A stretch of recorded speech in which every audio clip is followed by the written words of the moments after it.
Yeah, just let it rip. This thing could memorize like the Library of Congress. It's got, you know. So yeah, what's 10 minutes? Just enough memory. Sweet. Yeah. Thank you.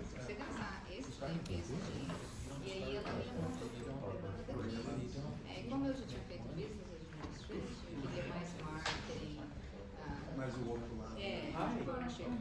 Eu fiz finance, né? Foi bem uma parte. Então agora eu quero entrepreneurship, essa coisa. Eu cansei de universidade. Nossa, não, isso aí não é meu forte. Eu tenho vários fortes, mas isso daí. Eu só fiz o finance aqui porque era obrigada. So Eu também, sim. so you can Ele é take a look at ótimo. every file. Cool, assim. You look at the students É, porque esse finance me conheceu a parte de since they were really working with the team. So what we need to know, Nossa, pena que ele não really just things that would porque eu make queria muito ele foi ensinar os meus alunos quando eu sei. so things like the line Falei na sala de aula, tem que some industries or project areas eles produziram and what you would move from so for example you could say biotech, finance, mas é o estilo, super organized, great creativity, finances and government, so accounts, public speaking, things like that. So people kind of see where you fit in the program. Whatever these people would be interested in knowing. Aí, então traz o que está acontecendo. Yeah, so 2 minutes. So I'll just call you up let's start. Just so it makes sense. And then I will post everyone else's videos for you to take a look at. So you can go, hey, I like what you said last Saturday. Would you like to chat about it? High school, então ele traz essas duas unidades. Okay. Então, a gente tem, eu vejo que as pessoas estão sempre falando, não, esse foi que saiu ali. E outra, Oh, yes. She came.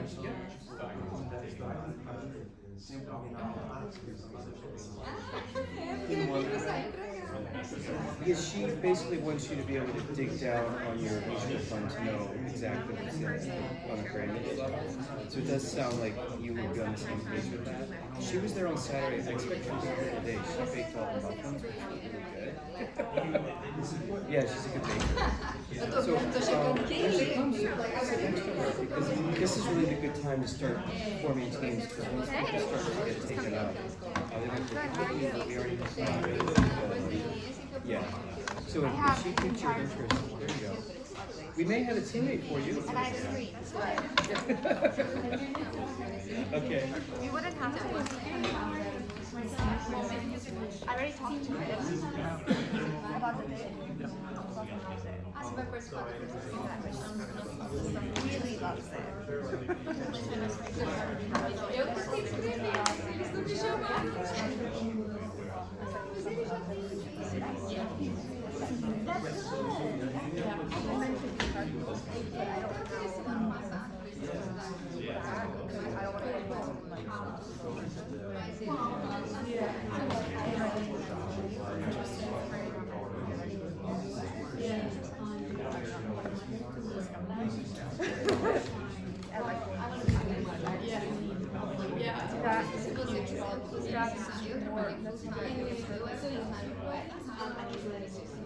Yeah, like we just found out that he did like the second session meeting in San Miguel that weekend.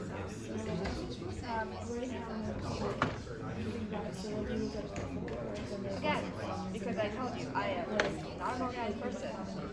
No, this isn't even on all the screens. They're somewhere. So like here's the screen, so I just that I have something on there for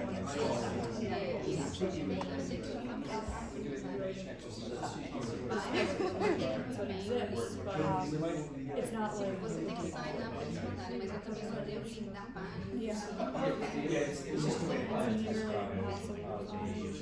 But before that, it's hard to find even what is it. So I'm sure you looked at a portfolio that just has like photos. But if you wanted to look at like a lot of people are using buttons because it's like GPs who have impacted diversity. That's where the problem is because you could do research and figure out if you would feel that Apple is sustainable. But if you want to do research with Apple, you can't fund it to figure out what's in there. Like, it do it a little bit.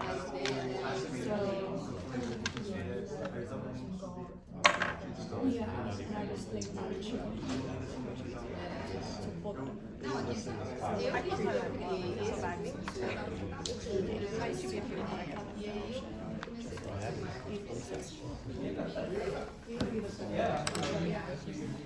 Oh, back to the old thing? Yeah, yes.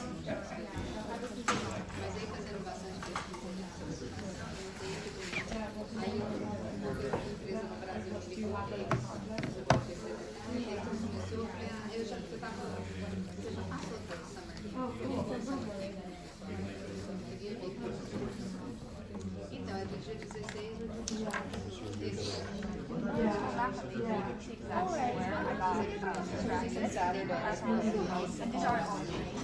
Yeah, because I work in the See where I'm distracted and stop making it cute. See, like, I want to be very distracted. I found Só que não dá pra fazer. Eu já vi Because I think where the web manager personally institutes laws. This week is the week, so came in early today.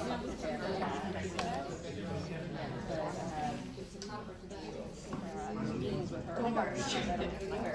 That's my expertise. Lots of I don't need. I got that covered. Yeah. No. And what was? Sorry. What was her name? I got bored. I was going to do something else. But to be fair, like, I had to create this that. Like, Are we supposed to sit like behind this? Oh, jeez, I didn't even see that. I don't know. It's called the Venture Innovation Program, and I did it for that. I'm just gonna ask. I'm with her all the time. She's usually yelling to me. Yelling back. You're close enough. We're just feeling, it's not like a perfect film, it's just for someone who unexpectedly can't make class. So it's okay, yeah. Actually, it's more interesting to have more people than just me. Very good, thanks, Harry.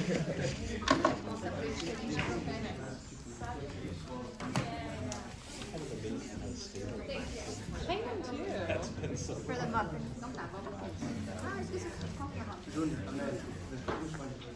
Júnior é mais fácil de eu lembrar.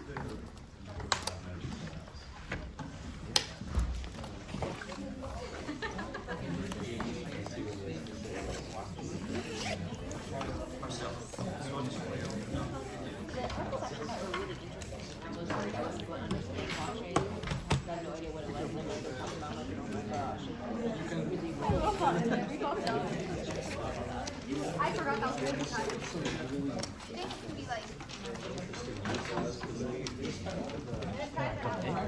I still didn't copy. How are you, Daniel? Good, how are you? I hope I don't knock it over. I'll try my best. Oh, no, you're fine. Would you mind taking a peek at it, like every Sure, of course. 30 minutes, just to...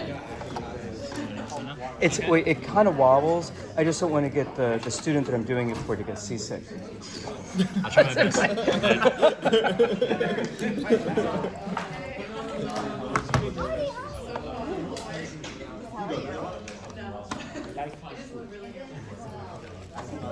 I was wondering if the smell was into my bag. Have you eaten today? I ate half of it on the way here, but I got distracted with my phone. Well, I didn't ask if you eaten now. I'm asking if you've eaten today. I haven't. Good. Oh, I never miss a meal. Good, good. I get too many people. I was just wondering if you had the sandwich in you. I sometimes find that I leave things, fortunately, never anything, I was too nasty. eating this on the way here. It was like one of those banh mi sandwiches. But then he's in here, so I went over to talk to him. Yeah, my habits are I usually hide food away because I forget to eat. that's passing these ways, making sure I do. No, that I've gotten better. I'm making sure that I take care of myself and eat. So I will put like reminders, phone if I need to, or hide food away. So I have like granola bars in my bag, so at least can have. I'm a big fan of it. Have a bag of nuts or something. Yeah. What is it? My favorite's kind of. I have that very often. Yeah. I've gotten a lot better about eating healthy snacks and making sure I have something. I'm not working out with my boyfriend because he's not good at it.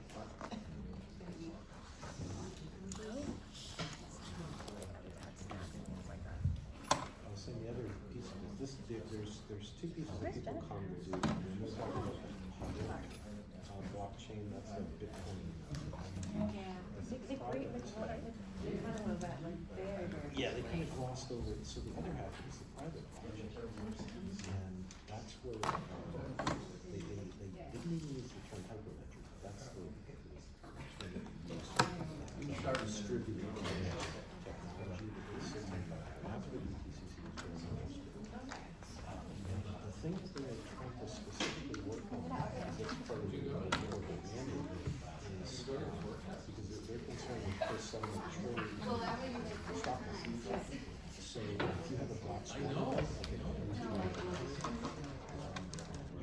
the stock market's going to run behind by several hours, and so that's why they shut the market down, is because they have to catch back up and make sure that everybody can still afford the trade switches.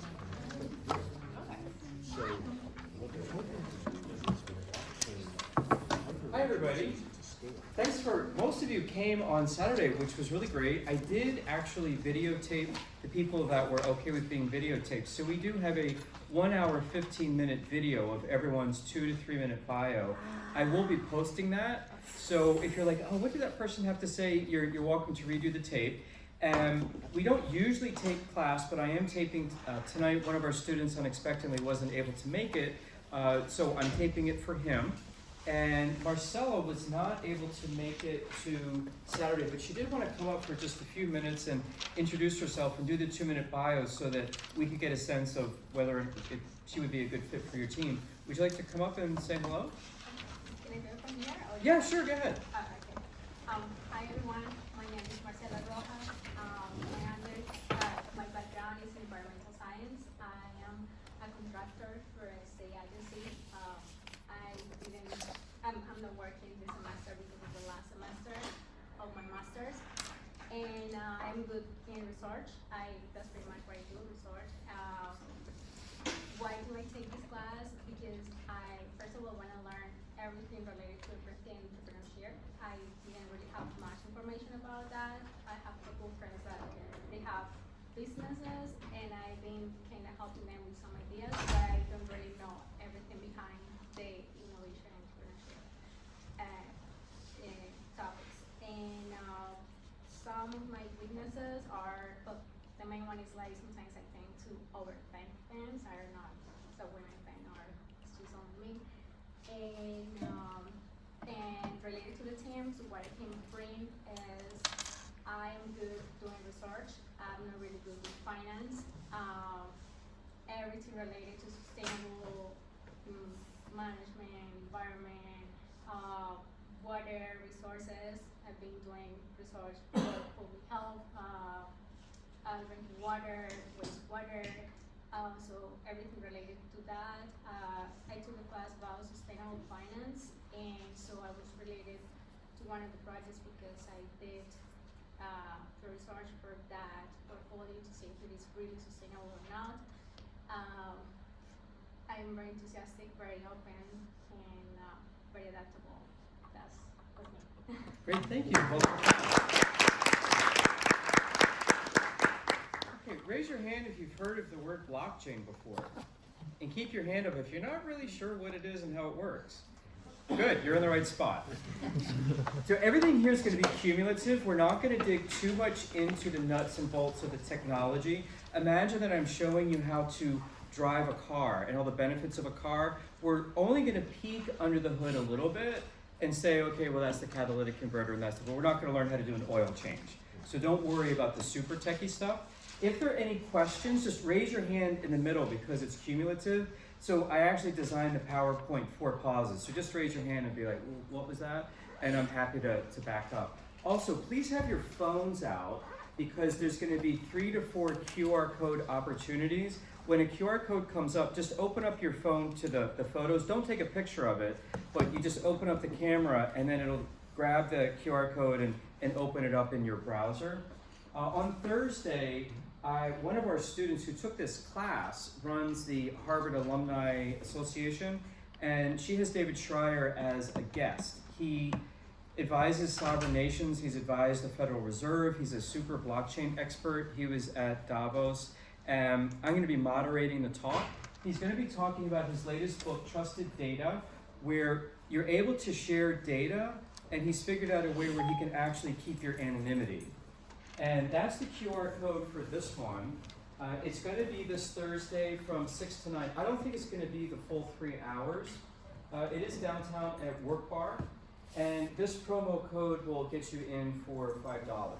I'm also going to post these slides so you can look at these again, and I'll stay after class if you want to pull up any of the other QR codes that I have. Okay? Also, he wrote another book that you can get on Kindle for $10. It's being released hard copy. It's basically just basic blockchain. He's really easy to understand. So he does not use complicated words at all. And I find it's a really easy book to read. So if you're intrigued by today's presentation, he digs a little bit deeper into some blockchain subjects. So I'm actually going to change blockchain just a little bit into what I call the Triad of Technology, because blockchain really helps a business. It's really hard to make a standalone blockchain business all on its own. So imagine a database. It's really hard to make just a database business, but a database could pretty much help almost any business on the planet. So the Triad of Technology that I encourage you to take a look at is using AI, artificial intelligence, and Internet of Things. So imagine whatever your project is, that you could have an IoT device that's just simply collecting data. Now, let's say that Allison has a kid, and it's in a crib, and she has one of those monitoring devices for the baby's breathing. But at the same time, that device is also recording temperature and humidity in Boston during the month of February. So even though it's a baby monitor, that IoT device is collecting other kinds of data. So look at the IoT device as a data collector for anything. It doesn't have to be necessarily your specific business. Then blockchain is going to secure it. So imagine having like a digital gravestone that once you etch it into the stone, you're not going to change it. And this is important. It is possible to etch into a blockchain 2 + 2 = 5. Just because it can't be changed, which is one of the benefits of blockchain, doesn't mean that it can't go in wrong. So just because you can't change it doesn't mean it's right. What the IoT device would do is theoretically collect the correct date, time, temperature, and then blockchain would lock it in, so now it can't be changed. And then you can throw it into artificial intelligence where it could just start to mine some observations that it might come up with. Hey, did you know that when the temperature is above 73 degrees in the wintertime, your baby wakes up in the middle of the night? Maybe you should set the temperature to be a little bit lower at 2 a.m. So it comes up with these interesting insights. One of my favorite insights with AI is with coffee drinking, that they found that most heart attacks happen on Monday mornings. And that's because people are kind of stressed out. So what AI discovered is that if you drink coffee and you have high blood pressure, maybe you're type A and susceptible to heart disease, like that runs through my family, they would tell you, go ahead and have coffee, just don't have it on a Monday morning, because that's your high risk day. One of the other challenges with AI is it might not tell you why it came up with its observation. So it might be right with what it says, but you may have a hard time figuring out why it's coming up with that observation. But pretty much any business could use this triad. So IoT collects the data, blockchain locks it, makes sure it's not going to get messed up, and then AI would mine it and look for observations. So the rest of tonight is going to be only on blockchain, so nothing on IoT and no more on AI. The slides are going to be posted, so some of this dense material that we see here, I'm just going to click through and you can take a look at it later, just so you can look at it for reference material. So this is how you're going to explain blockchain to your friends, because it's actually not that difficult. So we're going to start with something that we all know, which is the first centralized database that most of us were exposed to as children, which was the central library. So imagine that we all grew up in this little town, and we've got one library. Well, that's the database, and the data was in the form of books made of paper and print. Now, even though this was a great thing for us, there's some vulnerabilities to it. The books could burn, we could have a flood, people could steal books, they could rip pages out, they could put fake books in. So the data is really not secure, and it's amazing that our civilization has gotten this far, this fast, with paper and ink. But this is some of the things that blockchain would allow us to do when we want to improve upon that centralized database. So the first thing that we're going to do is basically diversify the data into multiple libraries.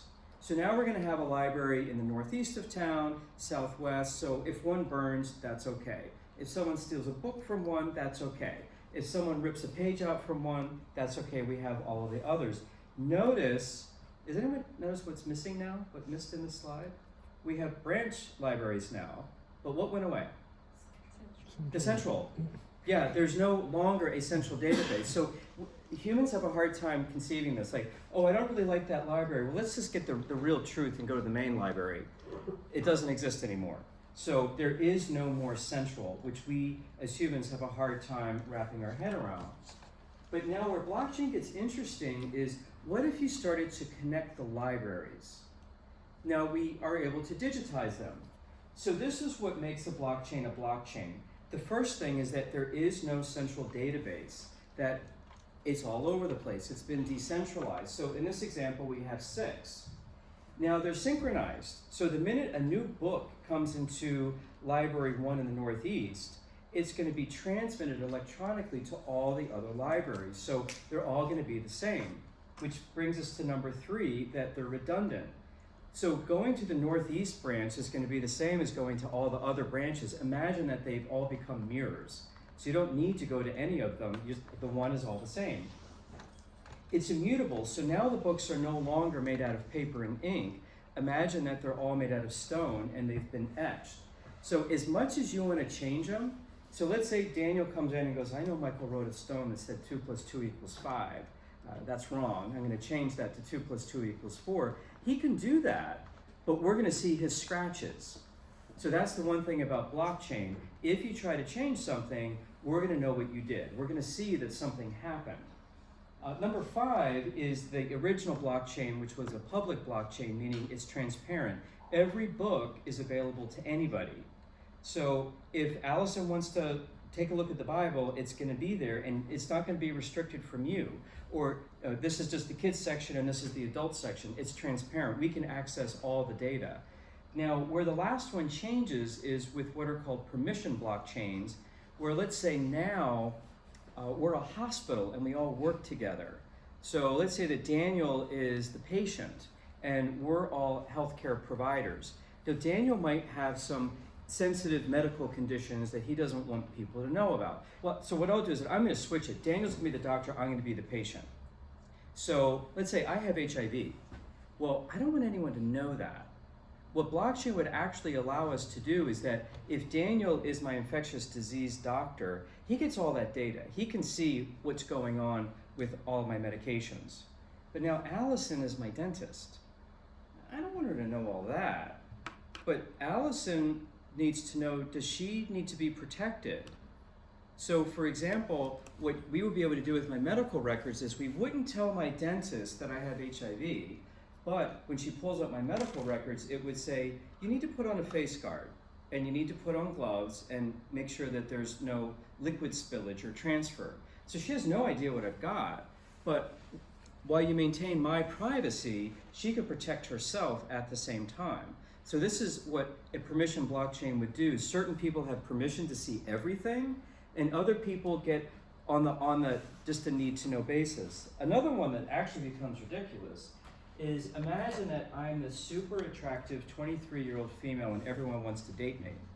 And the bouncer wants to take a look at my ID. How dangerous is this? How much extra data is here besides my birth date? What's the bouncer gonna know? Your address. Yeah, it's gonna know where I live. So you could actually now have a data ID card that would say, okay, we're not gonna tell you her name or where she lives, we're just gonna give you a green thumbs up. She's cool to drink, but you don't even know her age. So this is some of the benefits that blockchain would do, that it's gonna protect your data, protect your privacy, and it gives information on a need-to-know basis only. So the two big advantages that people love blockchain for is the trust that it brings us and the security. Now, a lot of the trust and security actually came from just simply having multiple databases. It really came from diversification.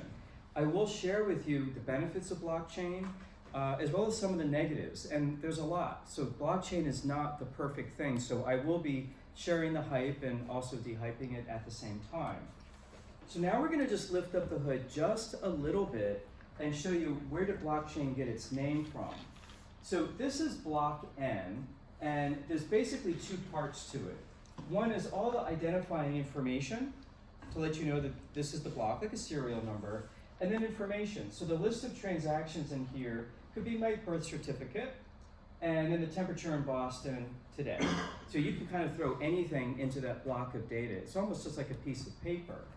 Now, Merkle root is basically like your indexer, so if you want to quickly find this block later, this is kind of like the index card. What you also have in here is the hash, or the serial number of the data of the block before. So this is like pages in a book. So this is block N, N+1, N+2. Within block N, it's going to have the serial number for the data from the block before. We don't know what's there, we don't really care, but it creates the chain. So you're going to have your indexer, you're going to have the index of the block before. A nonce is an old English word, it's an acronym which stands for number used only once.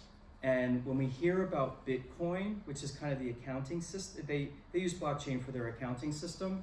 All that electricity used are basically bank tellers who are trying to post a block of transactions, and they race each other using a lot of electricity and fast computers to beat you and you and you so that I can be the poster. And all that energy usage is to guess a number, and they're just guessing a number that's called a nonce, a number used only once. And whoever guesses that number first, they win the prize. So it's kind of a ridiculous waste of energy just kind of guessing a number that really doesn't mean anything.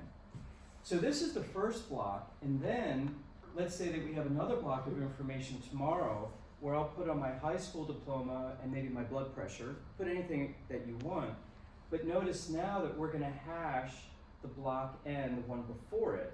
This is where the chain comes in, that you've chained this block to the block before it, and that's where you get blockchain. Now the interesting thing about this serial number, or the hash, is you change one little thing and the whole hash or serial number completely changes, which is how we would know that someone has been messing with our data. And then we can come to block number 3. I put in my college diploma, and maybe there's someone here that say, yeah, I just imported a ton of coffee beans from JC in Costa Rica, shipped to Michael, so that now we can do our provenance, because some people want to say, hey, is this real coffee? I see you're selling me 2 tons, but the blockchain said you only bought 1, so 1 ton is fake. So I think in China, there's more Rothschild wine sold than Rothschild wine produced, and I think there's more, was it honey?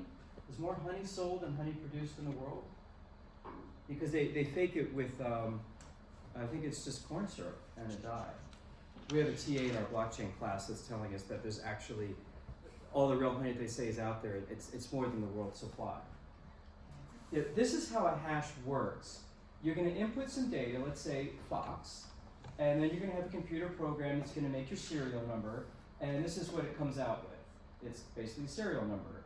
If you change any little thing, notice how the red fox jumps over the blue dog, gets you this, and then the red fox jumps over the blue dog, gets you something completely different.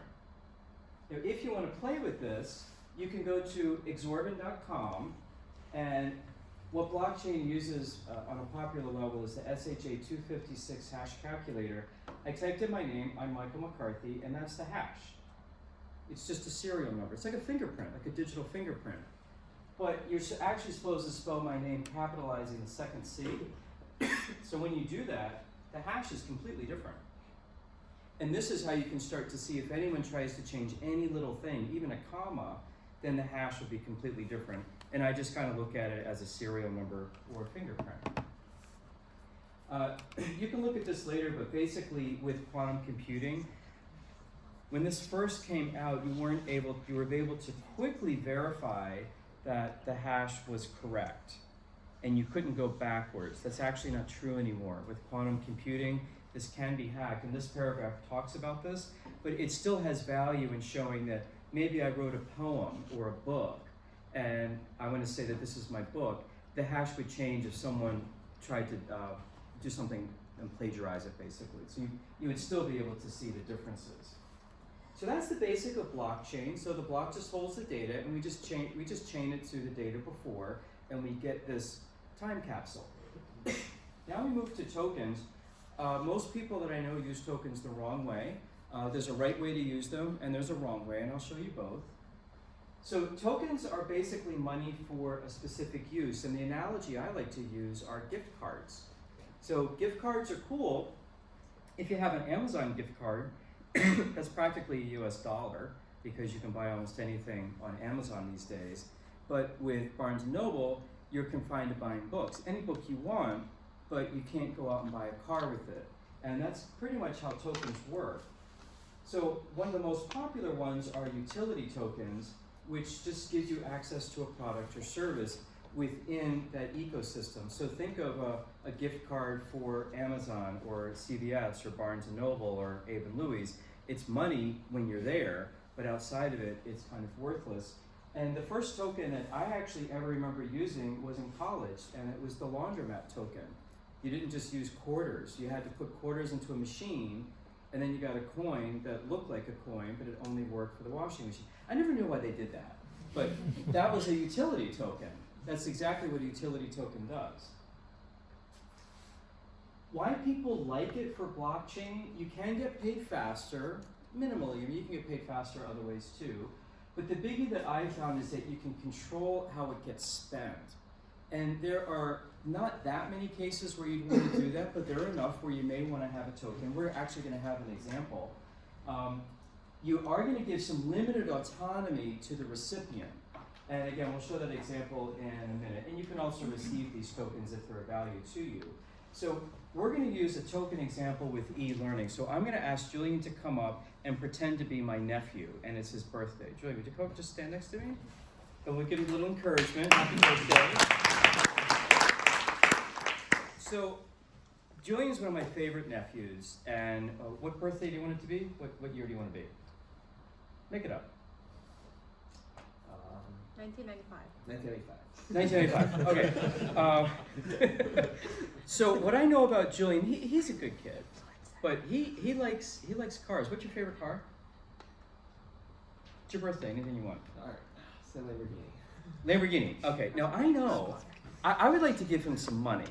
That's what I'd like to do. I'm a little bit lazy. I want to give him some money, but I know that money is going to go to a Lamborghini. And I know what he's going to do. He's going to put a deposit down on a Lamborghini. It's going to get repossessed next week, and it's going to be this big problem. But I'm a teacher, so I really kind of have a soft spot for learning. So I want to give Julian money to take some classes. And as much as I love Julian, I don't trust him, because I know he's not going to buy some classes. But here's what I could do, is I could give him some e-learning tokens and say, Julian, here's some Coursera tokens. And I want you to learn anything you want. I'm not going to tell you to go learn Python or entrepreneurship or whatever. Anything that's on Coursera, you can learn whatever you want. So here's $1,000 of Coursera tokens. So now what I've been able to do is he has autonomy to take whatever class he wants, but I have control that he will stay within an e-learning environment. And that's where an e-learning Coursera token would actually work. So if you're thinking of doing some kind of blockchain project or adding blockchain to a project, a lot of people hype it up like, oh, we're gonna have token, we're gonna have our own cryptocurrency. Well, if it doesn't do anything different than money, validly, without you stretching it, then I would encourage you not to use a token. But I find this is actually a good use where I do want to give autonomy to a younger person, but at the same time, I want to control how some of that money is being spent. Does that make sense for everyone? Happy birthday. Okay. So just the easy way to remember coins versus tokens. A coin, even a digital coin, is money that you can use anywhere. Think Bitcoin. It's money. And a token is a gift card that has limited use. There are different kinds of tokens. Another one that's popular is called a security token. It's basically like a digital stock certificate. Same idea. So again, we're doing pretty much a drive-by on blockchain tonight so that we can get into the industry use cases where you can start to see how you can start to put these onto your actual projects. So the next part of blockchain that is very popular, but not that many people are using, another thing that's kind of hyped up, are smart contracts. Yes? Can you explain by chance, like the reading said how one implication of Bitcoin, of blockchain is that criminals are able to extract like assets from like grants and things like how through Bitcoin, but how does that work? Okay. I like that question because there's something very important. A lot of people don't realize that Bitcoin's not blockchain. They're two different things. So Bitcoin is the currency, that's the money. Blockchain is like the software, the accounting program that actually does all the accounting. So they're two different things, okay? Now, what ended up happening was they were creating Bitcoin and they were selling it to people like you. And they were saying, okay, here's your digital coin, and here are your public and your private keys, which are kind of like your passwords. And anyone who holds the passwords basically has possession of the money. That if you have that private key, you kind of own that money. Now, I could write that key down on a piece of paper, and if Daniel grabs this piece of paper, he stole my money. It's like robbing the bank. So the accounting system, blockchain, that was always fine. It was the private keys, the passwords, which was kind of like the money in the vault. And a lot of people that were running these cryptocurrency exchanges weren't actually putting these private keys on blockchain. It was kind of like having a bank that they never locked the vault. So it was the exchanges, and Bitcoin was meant to be peer-to-peer. So I was supposed to take my Bitcoin and send it to Julian directly, and we're done. No middleman. That was the whole point of Bitcoin. Peer-to-peer, meaning no middleman. The problem was people couldn't figure out, how do you buy Bitcoin, and how do I send it to somebody? So what popped up? But these exchanges, crypto exchanges, they were never meant to exist. They came because people couldn't figure out the peer-to-peer, and it was these middlemen that were never put into the original program that came in and said, hey, we'll make it really easy. Just swipe your credit card or give us the ABA number for your checking account. We'll convert it to Bitcoin for you, and then we'll send it to whoever you want. And it was this middleman that was the weak link, which is where the robberies were coming. And unfortunately, that gave a really bad reputation to blockchain because people said, hey, you're supposed to be trusted, unhackable, and everyone's getting ripped off. And since blockchain is decentralized, there is no central anything, there's no PR department to say what I just said to you. So people just kind of ran off and made their own assumptions. But since Bitcoin's crashed, blockchain enthusiasts love that because a lot of the Bitcoin people have kind of gone away, which has allowed blockchain to sort of emerge and do the good things that it was really meant to do. So that's pretty much where that one came from. Yes, sir. I see you using the word was a lot with Bitcoin specifically. So do you not think that cryptocurrencies will evolve in the ways people were speculating back in like 2017, 2018? Do you think other things will happen before cryptocurrencies could potentially? I can't predict the future, but I can give you an opinion that will probably be wrong because it's predicting the future. So I'll just say that ahead of time. I think I'll probably be wrong. I lived in China for 4 months, and they are so far ahead of us on blockchain, it's crazy. I think they're going to come up with a digital currency.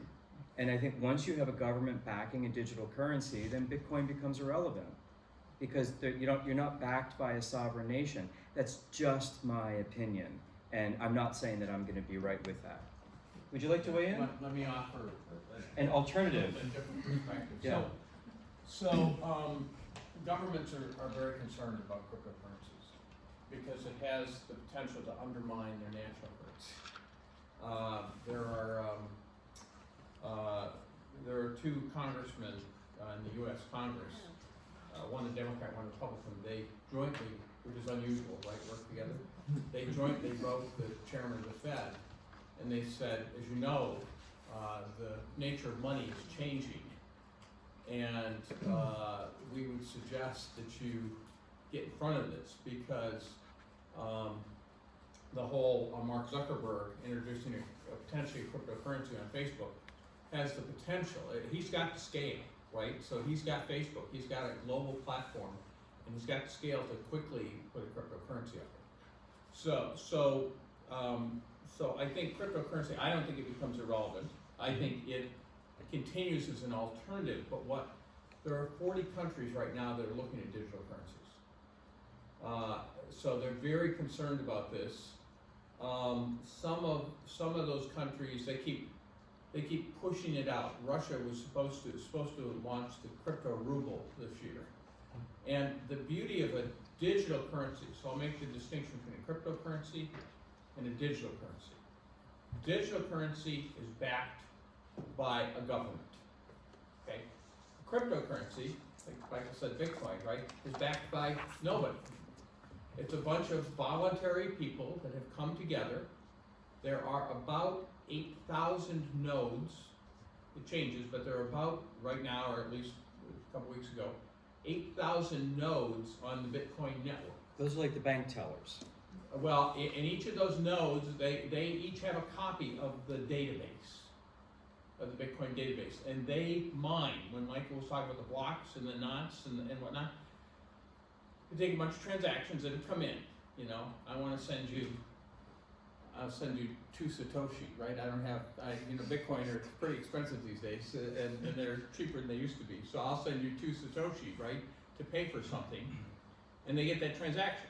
They take all those transactions, and then they create the next block, so to speak. And that's, Michael kind of went through that. That's a little bit of an elaborate process, but nobody backs that.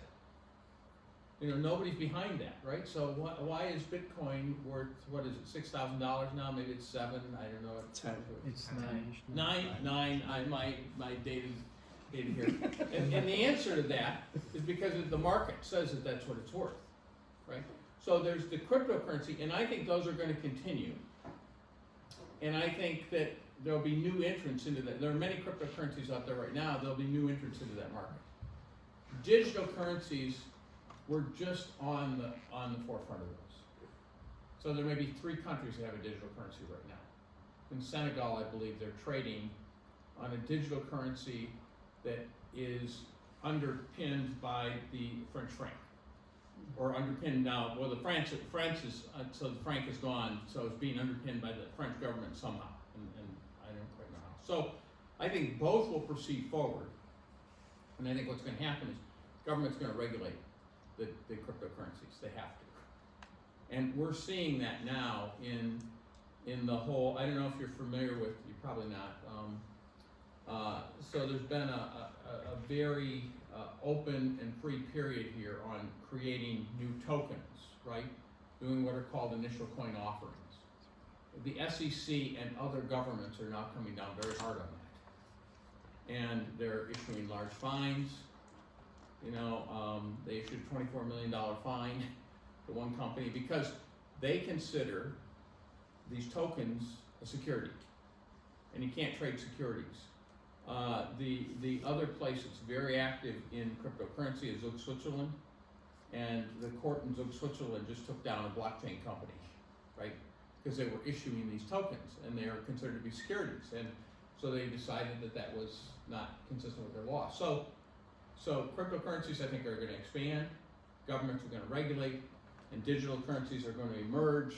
And there are 40 countries out there right now that are actively looking at it, including the UK. The U.S. government, as I understand, is not. They want to just regulate it. But and Germany. Last thing I'll say here. Germany is an interesting case. They actually, so the legality of the cryptocurrency, right, varies by country. So Bitcoin is legal in the United States. China's kind of outlawed it. Germany legalized it, specifically. Now, here's the thought question. why would Germany legalize a cryptocurrency?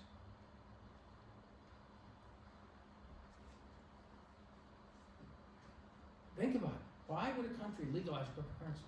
Because of the possible frauds that can occur? No. So it can go like underground and be used by. No. Will you be the first to be able to regulate it? No. They are gonna lose the control of the No, money because they supply? can tax They it. can tax it, money. They make money out of it. Germany's smart. They said, we're gonna legalize it so we can tax it.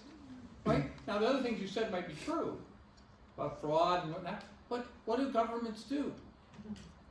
Collect taxes, right? This is the purpose of government, to collect taxes. So if you can have a legal cryptocurrency and everybody's using it to trade, it's a good thing, because you can tax it. U.S. government taxes it too. Yes. What would that do to like exchange rates? Would that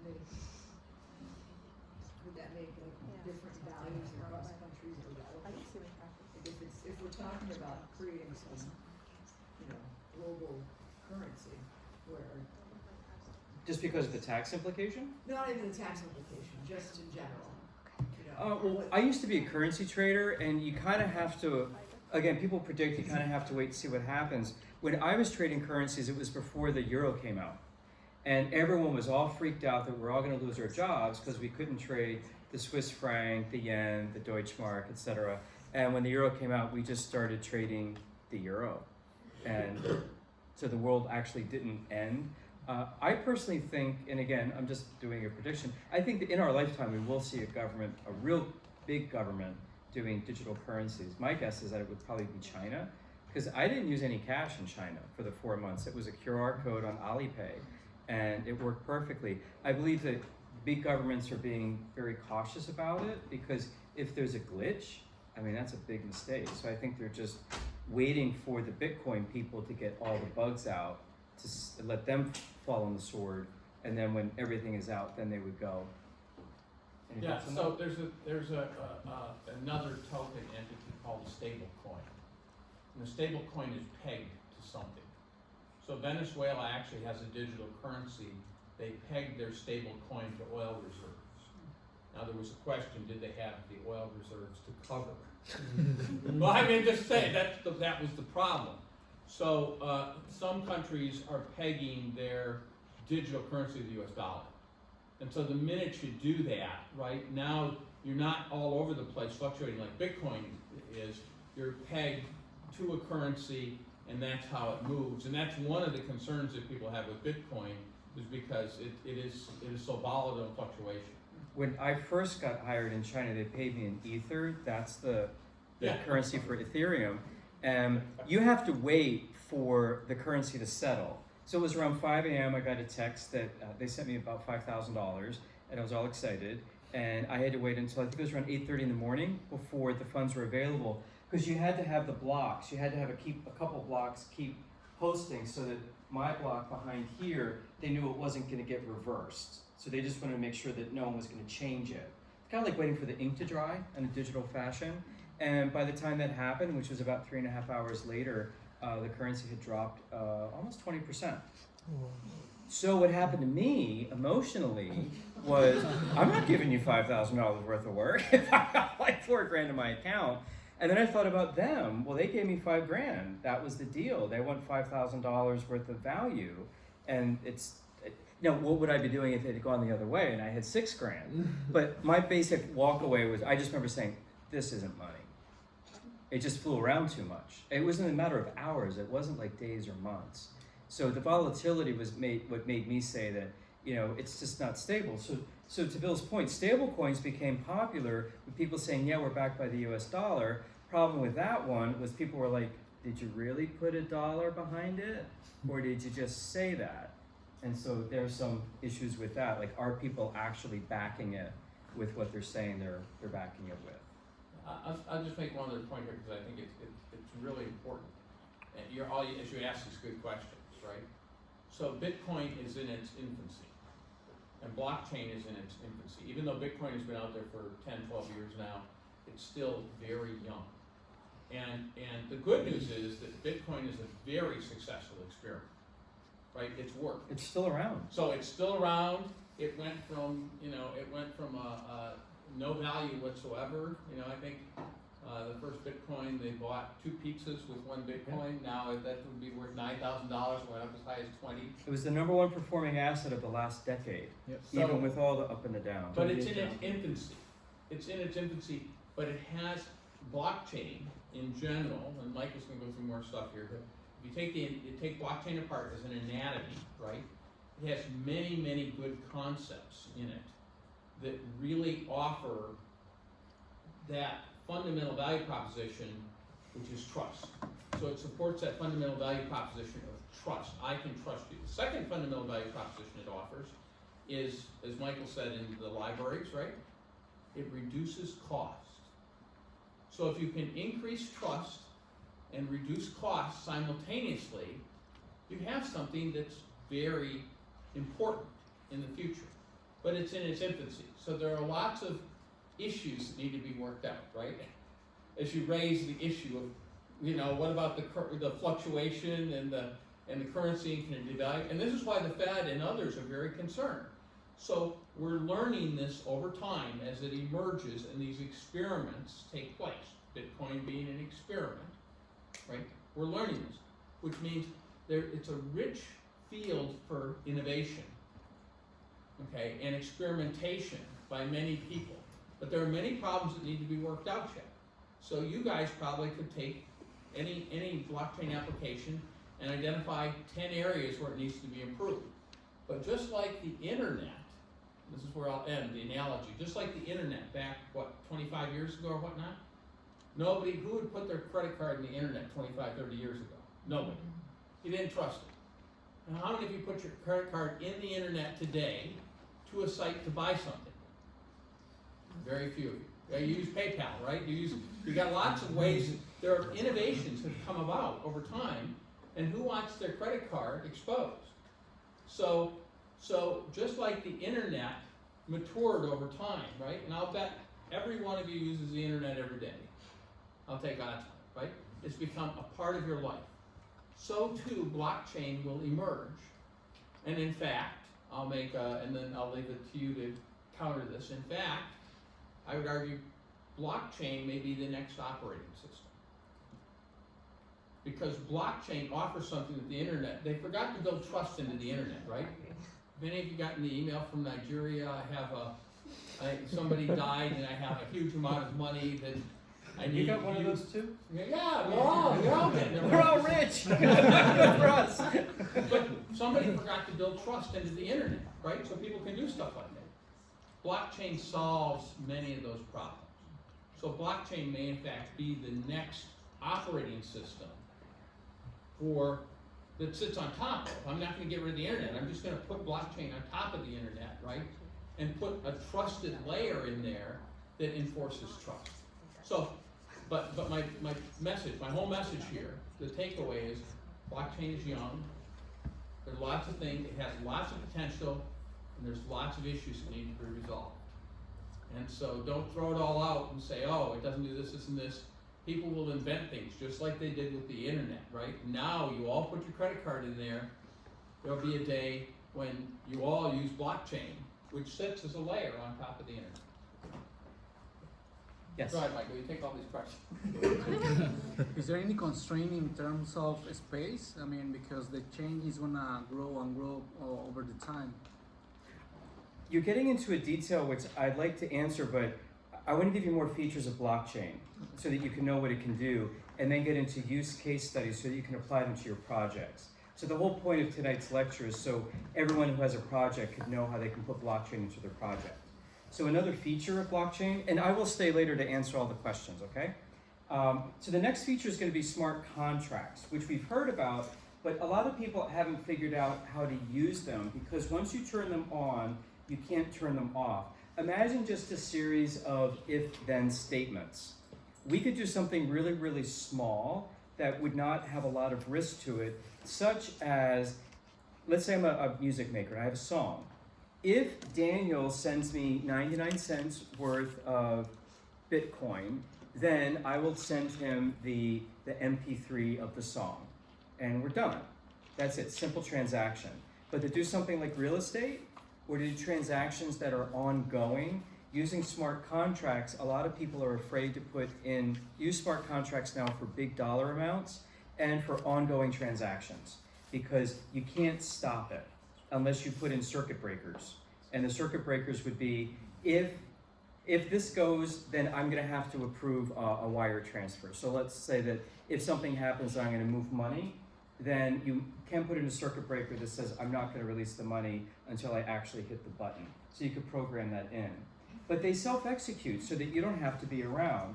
Now, here are some things that we have with traditional contracts. They take a couple days to do, they're done manually, sometimes you have escrow, you need lawyers. Smart contracts can shorten the time. They can happen automatically, so they can sign on your behalf. You might not need escrow. Eventually they will become very cheap. You don't have to be in the same room with a wet signature, and you might not need lawyers. Right now I think that there is opportunity for lawyers to create a smart contract practice, because people don't really know how to move into them. Now I'm gonna make an example. Raise your hand if you're looking for an apartment right now. Who's looking for an apartment? Okay, what's your first name? Amanda. Amanda, okay. So let's say that I've got the apartment. Tell us a little bit about the apartment that you wanna rent. What are you looking for? Someplace where I'm only gonna have 30-minute commute to work, it's close to campus, and is either in Cambridge or Lower Alston. Wow, that's actually the Craigslist ad that I've got posted right now. But I'm sipping a pina colada on the beach, and you answered my ad. So you saw the phone number and you sent me a text, hey, I'm interested in your apartment.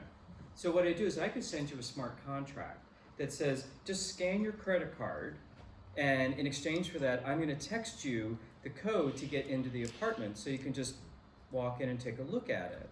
And I'll text you, hey, whenever you wanna show up, let me know. I'll turn on FaceTime. I'll turn on the security cameras in the apartment, and you can do a walkthrough. And so as you're walking through, you can look at it. I'll be there to answer any questions. And if you wanna rent the apartment, let's say you say, I don't want the apartment.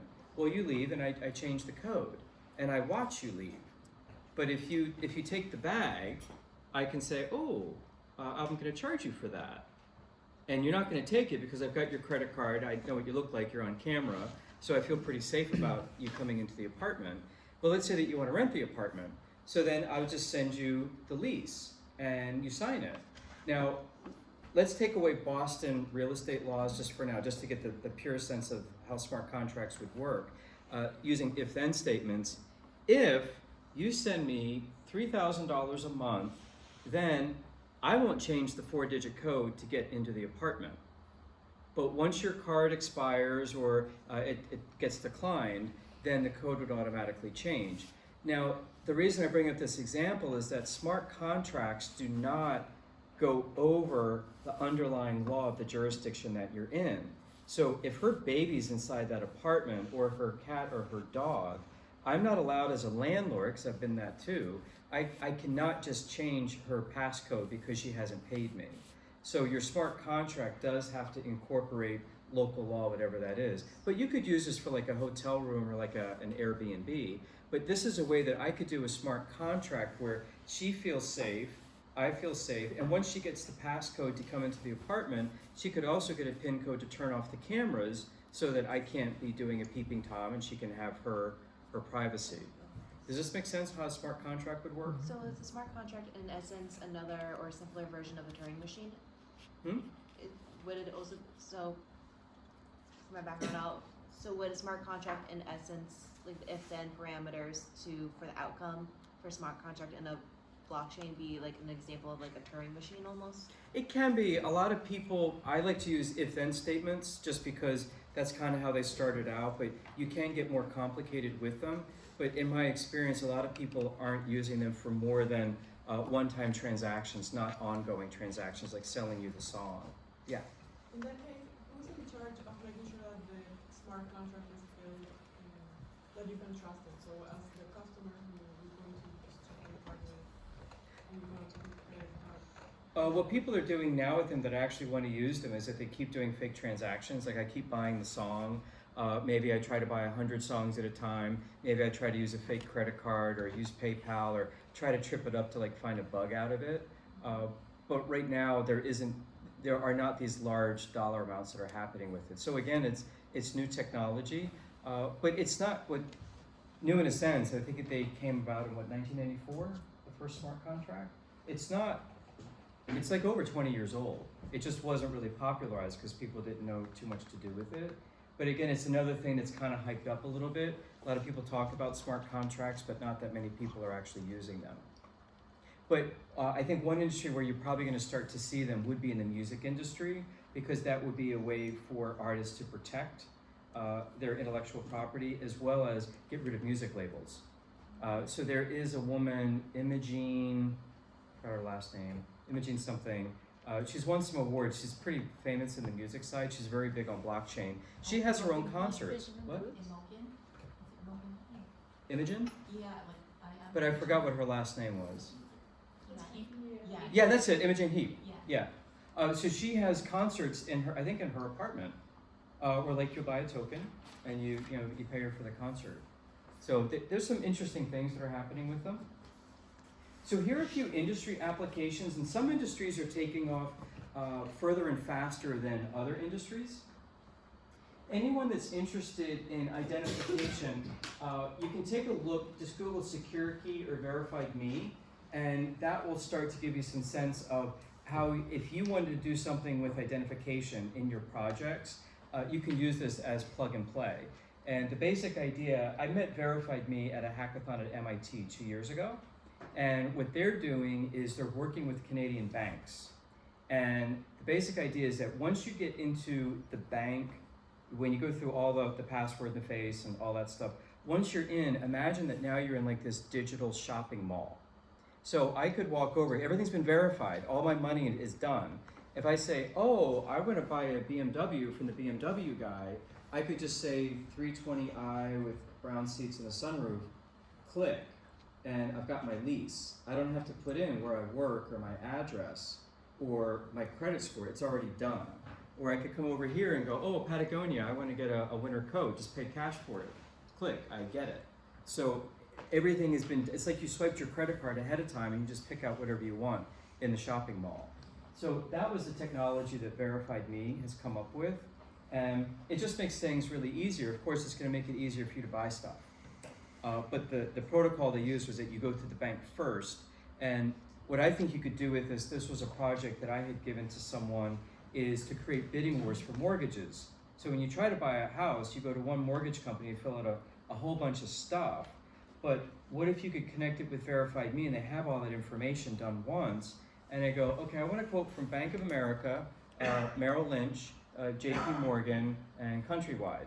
And what if there was a bidding war where they're like, well, we'll give you $250,000 at 2%, $250,000 at 2.5, and then I just click on the one that I want. Like, what if you could flip the industry where they bid for your business instead of you begging them for a mortgage and you only apply to one? So these are some of the ideas that you can come up with. And this is actually an MIT hackathon that I did. It was based on identity. There's another hackathon that I just registered for in March. I will give you the QR code to invite you to that. This was trying to figure out how can you get refugees out of refugee camps faster. That was the basic challenge. How can we use blockchain to get them out of a refugee camp? And it all kind of hinged on identity. How do I know that Julian's really the surgeon that he says he is? He wants to get back to the hospital and start doing brain surgery. Well, is it the truth or not? I don't know. Because he's just sitting there with his flip-flops and a t-shirt. Doesn't have anything with him.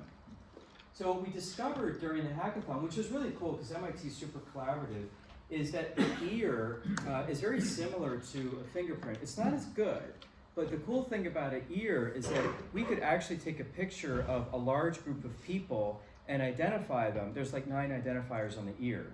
And what we liked about the ear was that we could photograph an entire group and identify them, and we wouldn't have to touch them, which could communicate diseases. We also wouldn't have a long line if you put in your thing into a fingerprint scanner. We also didn't know how expensive the iris scanner was at the time. There's a lot that we didn't know at the hackathon. The one thing that we really didn't know is, are you being held against your will?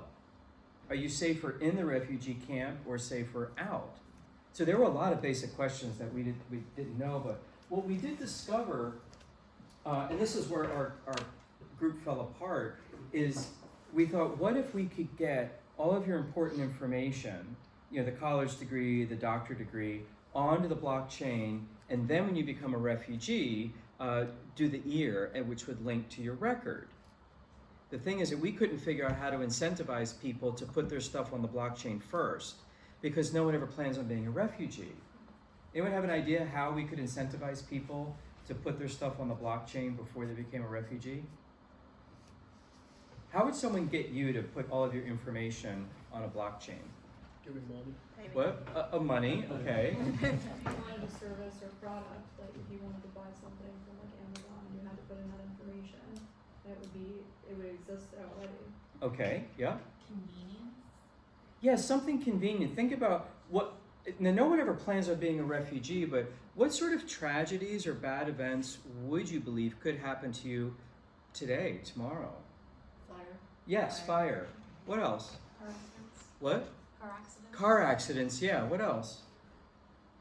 I'd be willing to put like one credit card on my identity just in case I lost my wallet. Okay, think about tragedy. So we got a fire.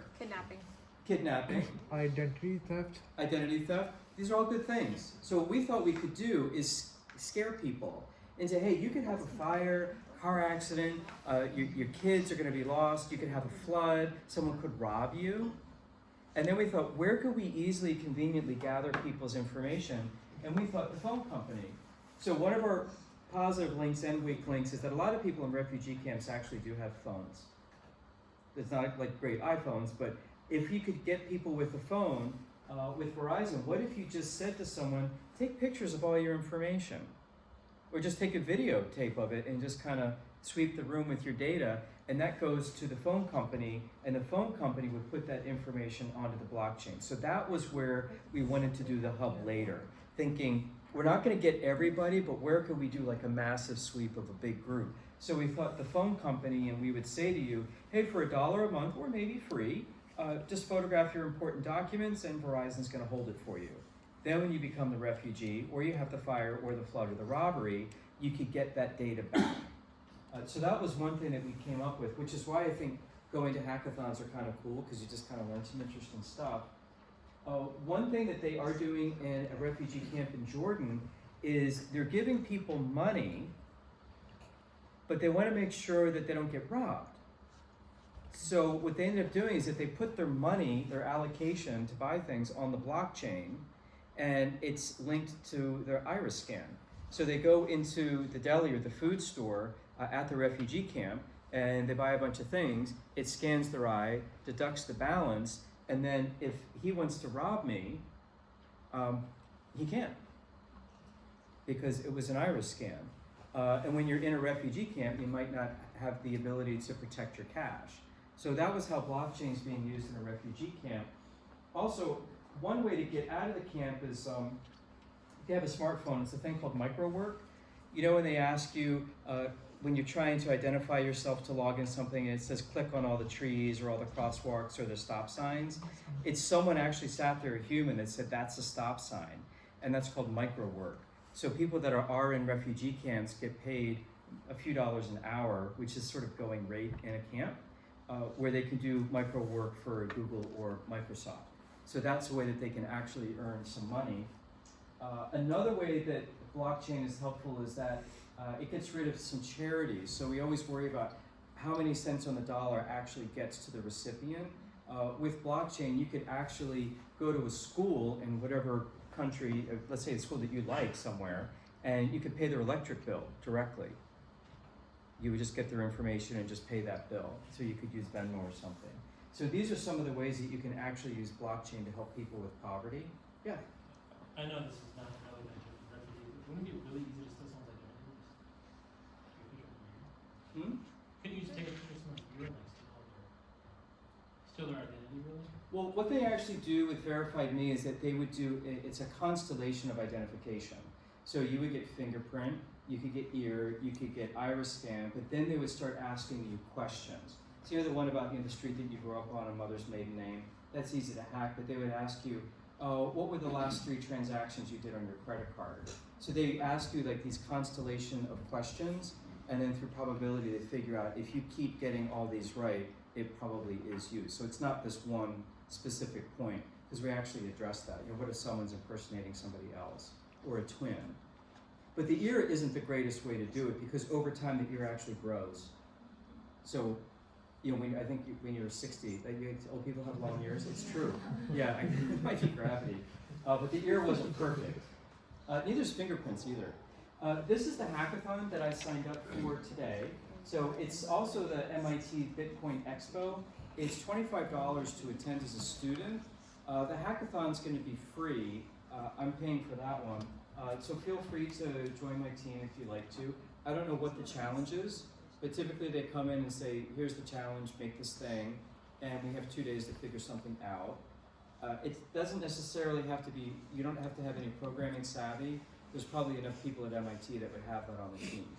So just coming with cool ideas and just sitting around to just sort of absorb what's going on. It's kind of fun. And MIT is super collaborative. Can I say something about the identity thing? Yeah. So think of identity as, you know, something you have and something you know, right? So let's go with the year.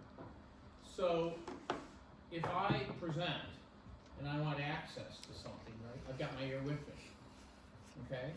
And so I have to present my ear, and I present it to the application, and the application never stores my ear.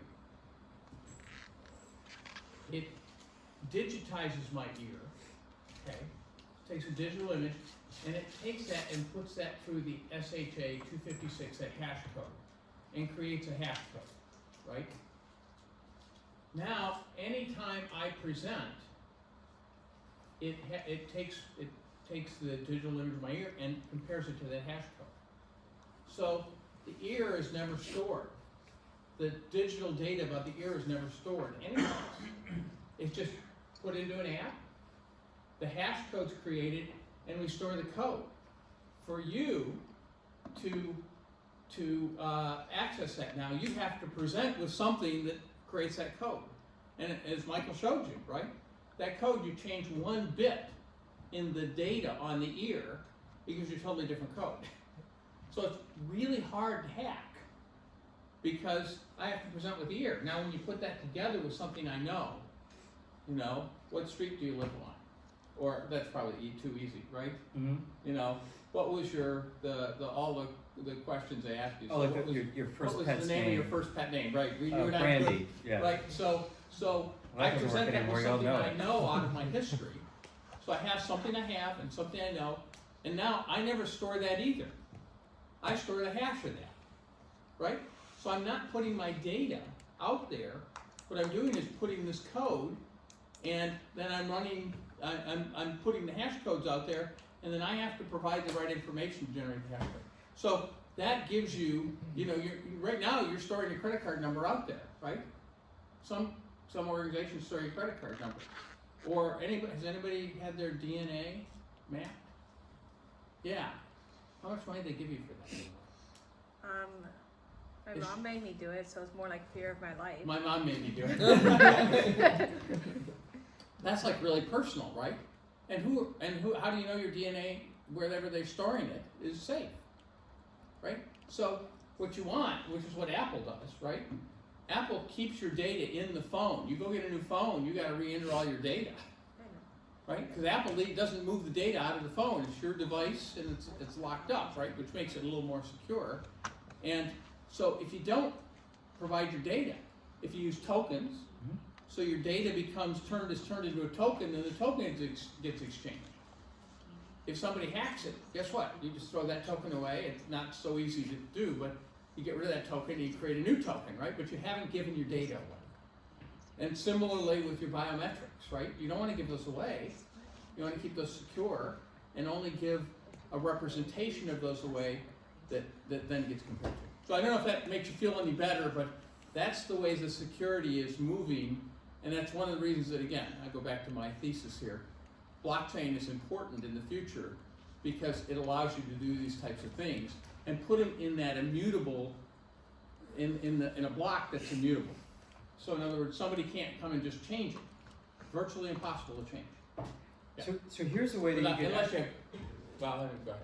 So here's a way you could take the same thing that he just talked about to protect yourself in something that you might want to patent. So let's say that I invented the Big Mac, and that recipe is really special. Well, when you patent something, you have to tell people what you did. So you're giving away the recipe, and now you're chasing people to stop with the infringement. But what if I took the Big Mac recipe, put it through the hash function, now I have that little serial number, the digital fingerprint. So I say, it's mine, here it is. And if I see that anyone's copying my Big Mac, I can throw it through the hash and say, that's my fingerprint that you're using. But no one's ever gonna know what my recipe is. So this is another way that you can get the protection without giving away too much information. Yes? This might be a broader question, but before when you were talking about the US kind of having like limited interest government-wise and kind of, I guess, investing in blockchain technology as a government, do you know why that might be? Because like for people like me, all of my medical information got breached by the VA. So like my social security number, anything about me is out there for the world, right? So, and that's now like far beyond my control. Mm-hmm. Why after something like that wouldn't they even consider? Well, what I said, so I might have misspoken, but what I said is the U.S. government is not pursuing a digital currency. Okay, so the Fed is very concerned about digital currencies and they're very concerned about cryptocurrencies. But the last I talked to the people of the Fed, maybe a year and a half ago, they were not pursuing a digital currency. Some countries are.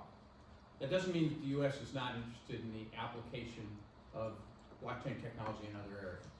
So I didn't mean to go. No, say, it's okay. I might have connected. Yeah, it's not like they're not looking at blockchain technologies. As a matter of fact, I believe HHS sponsored, this is 4 years ago or so, an innovation competition to look at innovative ways of the use of blockchain technology in healthcare. And again, at the time they got a lot of theoretical things, but they gave prize money out based on that, right? Because they're trying to encourage the application of blockchain technology in healthcare. But one other misconception, and then I'll stop again. So you're never going to store the electronic record on the blockchain. It does not scale. Blockchain cannot hold large amounts of data, but it can hold a lot of indices. And so what organizations like Beth Israel and others are doing, because John Halenka has put some of his EHR stuff on the blockchain at Beth Israel. The way they're doing it is you have a database with your CAT scans and all your radiographic images, and you have another database with your EMR, all the meds and all of that. So you have different databases, and then you use the blockchain to create indices into those databases. Okay? You can also take the data that's in those databases and you can put it through the hash function. So I could take your entire medical record, I could put it through the hash function, and I would come up with a, if you would, this digital fingerprint, right? This HA256 code, and I could then store that on the blockchain. Now I could prove that that data is yours. It's like storing receipts. So I can authenticate it, and if you change one character in that database, let's say it was archived, right? Change just one character, totally different hash code. So it's a way for me to authenticate that this is real, because I could hook that to your biometric. I could say, this is really your data, your medical data. So there's, and the beauty of it is, so as you understand the primitives of blockchain, kind of the anatomy of blockchain, and you guys will be the ones that can do it, right? There's lots of new innovative ways to use this because of what you can authenticate, what you can protect, etc. So there's lots of innovation out there waiting to be discovered on how to solve problems we have today in security and a variety of things using these blockchain, the primitives that Michael's going to show you the rest of here. So here's our first use case. I'm using supply chain because it's one of the easiest ones. There was someone in the class that wanted to do something with fashion. Is that you? So this would apply to you, okay? So there's 6 reasons why you would use blockchain in the supply chain. You can get rid of fraud and errors. There's bribery. There's a lot of paper. There's a lot of mistakes and it's slow. But with this paper, you might not know where your inventory is or what the status of the inventory is. Is the shrimp still frozen? Did it thaw out and refreeze and now I'm not able to actually eat it? So you can improve this. Courier costs would go down. Delays from paperwork would go down because you have a whole string of paperwork with import-export. If you're missing one thing, I was trying to do work with the largest gluten-free bakery in the world. I actually got the contract in the United States for gluten-free hamburger buns at McDonald's. Problem is they came over a holiday, and so the dry ice went away, and it was no good by the time McDonald's saw it. And another time I tried to do something with McDonald's was with pizzas, gluten-free pizzas that they were going to introduce, and I couldn't get them into the United States. Why couldn't I get my meat pizza into the United States? I was missing one certificate. It's a weird one. What meat certificate do you need to bring meat into the United States? Mad cow free. A veterinary certificate for mad cow. And I was like, we're gonna eat the pizza, we're not gonna walk it. And they're like, you need to bring the meat to a vet. I couldn't believe it. So that's why I didn't get my pizzas in, and that deal went down the tube. So yeah, supply chain is a big deal. You reduce waste and you can identify problems faster. 90% of goods in global trade go over the ocean. So this is almost all of it, but it's so paper-based that if you can figure it out, you're gonna be able to unite 30 different organizations and 200 communications. It actually costs the same amount of money to track a shipment as it does to actually ship it. So if it's $1 to ship it, it's $1 to find out where is it right now and what status are we in. It takes over a month to do. If you have something that's frozen or can expire, then that month is going to be really precious. So who would like to ship something to the United States? Just throw out the name of a product. Something that would be perishable would be a good idea. What do you want to ship? Bananas. Okay, beautiful. Let's ship some bananas to the United States. Where would you like to ship them from? Brazil. Okay, so we're going to have some bananas coming from Brazil. Are there any temperature issues with bananas? Does anyone know? How cold can a banana get before it's no good? Can you freeze a banana and thaw it? What happens if you put a banana in a freezer? It does freeze, but what color does it change when you put a banana? Yes, brown. It turns brown. Yeah, my wife's supposed to do it. Great. So do we want to buy bananas if they went below 32 degrees? No. Okay. What's the highest temperature a banana can go before it's no good?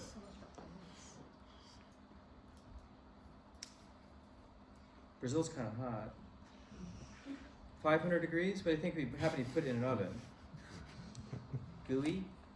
So would you like to maybe have a device that would say if it goes below 32 degrees or above 400 degrees, I don't want it. Would that be fair? Mm-hmm. Okay. So here's how it's going to work. If we can get this right, we could increase GDP by 5% and increase trade volume by 15%. And the way it would work, I'm going to give you the old-fashioned way. So what's your first name? Christina. So Christina's in Brazil. She's going to be sending me the bananas. And I think everything's cool. I got to wait my month. So she wants 10 grand for the bananas. So 5 is her cost and 5 is her profit. So I have to give her a deposit of $5,000. So she gets the bananas, gets them picked, got on the boat. She sends me a fax or maybe a picture of the receipt that said that it actually got on the boat. And then it's like traveling. I kind of had this blackout. And I go, hey, Christina, where's my bananas? And she, what are you going to say? You sent them. I did what I could. I put them on the boat. Boat left. I can't do any more. A month goes by. Christina, where's my bananas? But what does Christina want now? Yeah, she wants her other $5,000. And I'm like, whoa. I don't even know if you sent me those bananas. So now that the trust just fell apart because she's like, I did what I was supposed to do. That all I could do was bring it to the boat in good order, and they were fine. Because the boat sunk or did whatever, not my problem, give me my money. Well, now we have this big fight. But what if we had a blockchain arrangement where every single person that was involved in that shipment was on the blockchain, where they had to put in, yeah, I saw her and I weighed her bananas. It was 2 tons. Here's the weight receipt. And yep, they were in good order. We inspected them for bugs, and they were green or yellow, whatever shape, color they're supposed to be. So yeah, that was good. And she paid her custom duty. And then now the ship captain said, yep, it went into a container. It actually went on the boat. And what if we put in a RFID monitor for temperature? And what if we link that to a smart contract that said, if the temperature is above 32 degrees and below 400 degrees, everything's good. Keeps going, keeps going. What if you put in like a humidity monitor where if the boat sinks, it would send off a message, okay, we're drowning, the boat has sunk. The smart contract could automatically refund money back to me. My money goes back because the contract was breached. I'm never gonna get those bananas. I get my money back. At the same time, it could automatically fill out a claim form for Christina to get her $5,000 as well. Now, we all get texts immediately. Before that ship hits the bottom of the ocean, we've gotten our money back, and I go, hey, Christina, sorry, ship sunk, no problem. Are we still friends? Yeah, it wasn't your fault, it wasn't my fault. So what am I gonna do now? You put some bananas on the next boat? And off we go. So you can actually protect a relationship by having a smart contract and having it on the blockchain, because everyone's in touch on what's going on. And those blackout periods of, I don't know where the bananas are, I don't know what the temperature is.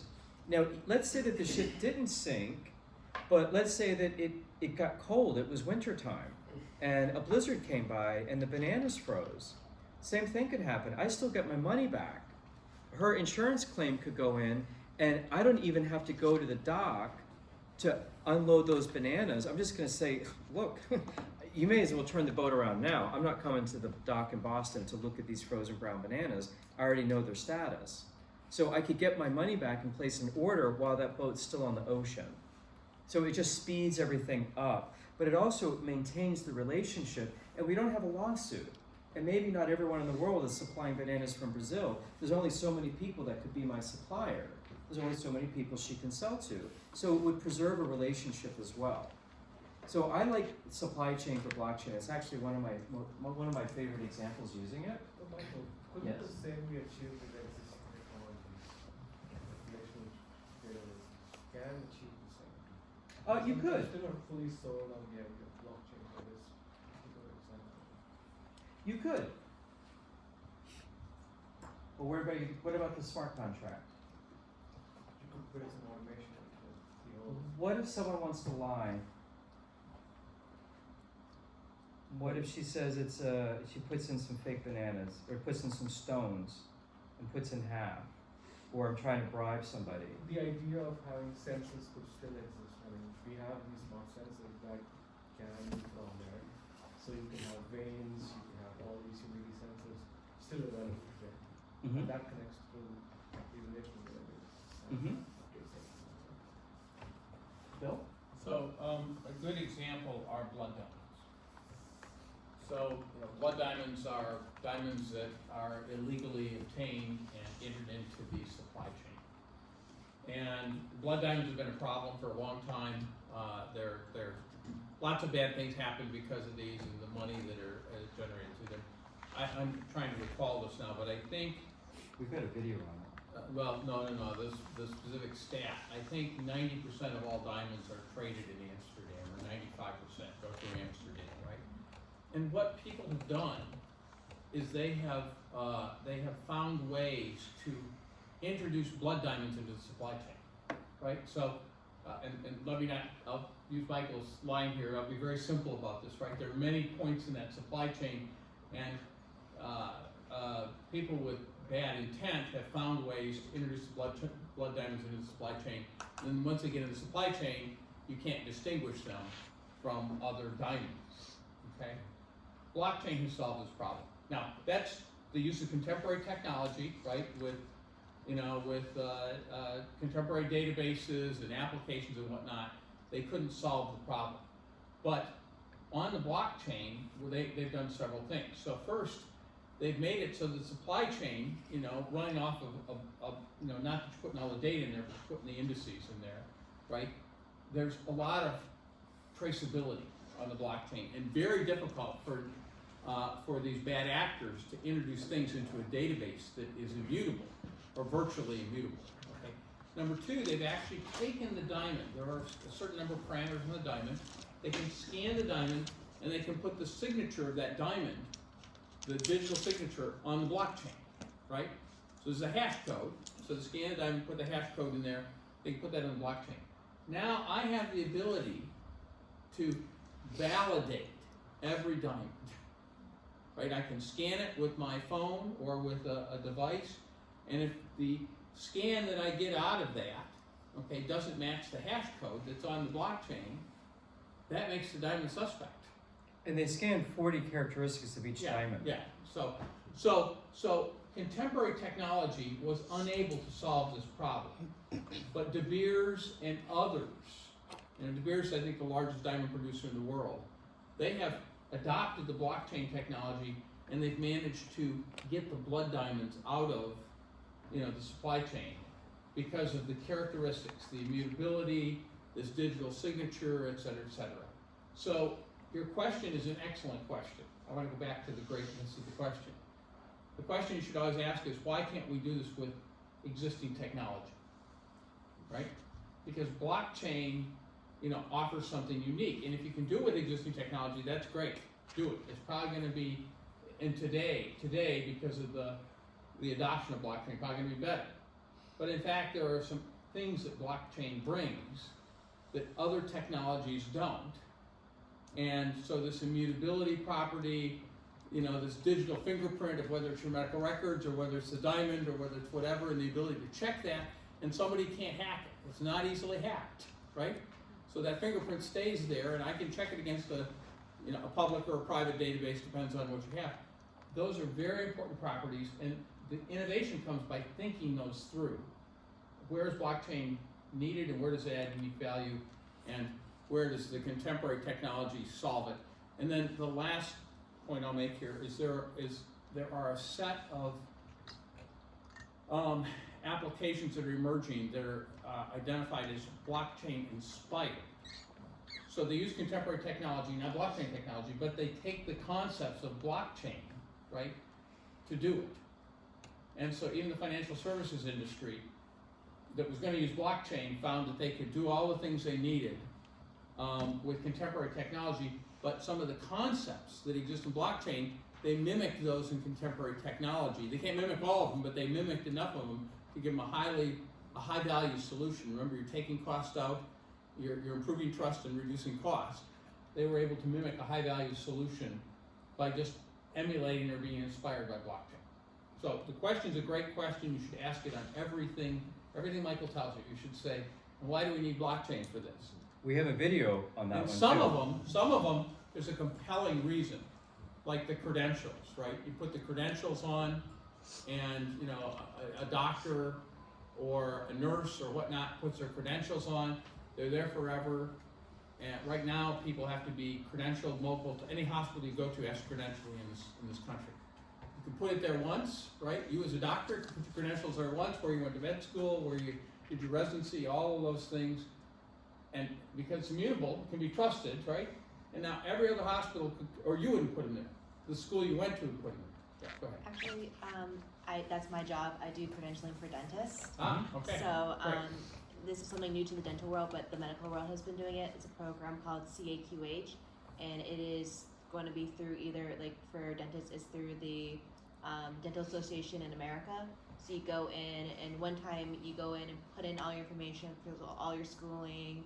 You just update it when you like update your work history CV.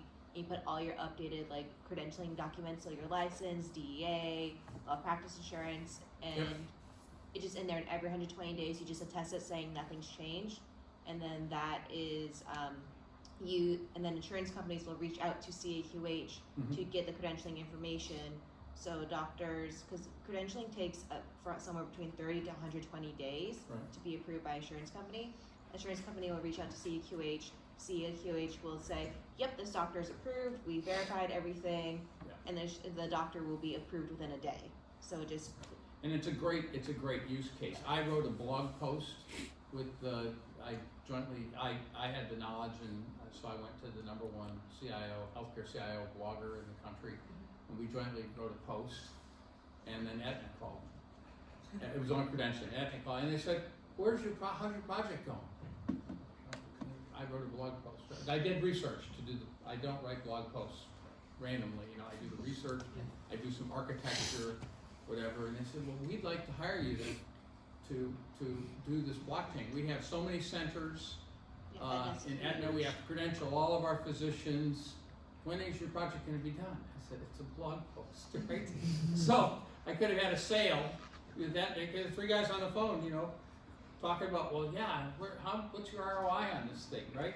So they had all these questions because they spend millions of dollars, as you probably know. Oh yeah, and there are, Aetna is going through this whole process right now for the credentialing, at least for dentists, because they're trying to catch up to where it is in the medical world. Right. And then the funny story. So I did a conference. It was dueling CIOs. I used to sit in the CIO seat. So they had the CIO from Boston Medical Center and me, right? And it was about blockchain. And the CIO from Boston Medical Center said, well, you go first, right? So I said something about blockchain. He said, smart guy, and he's a good guy, smart guy. He says, the only use I've ever found of Bitcoin is to pay ransom when somebody holds your medical records hostage. And the whole room broke out in laughter, right? That was the only valid case. And he says, I just don't see any use for this thing. And then I gave him the credentialing case. And he sat there and, oh, well, that's interesting, yeah. Because it eliminates all this rework, right? It takes tons of, and it's trust.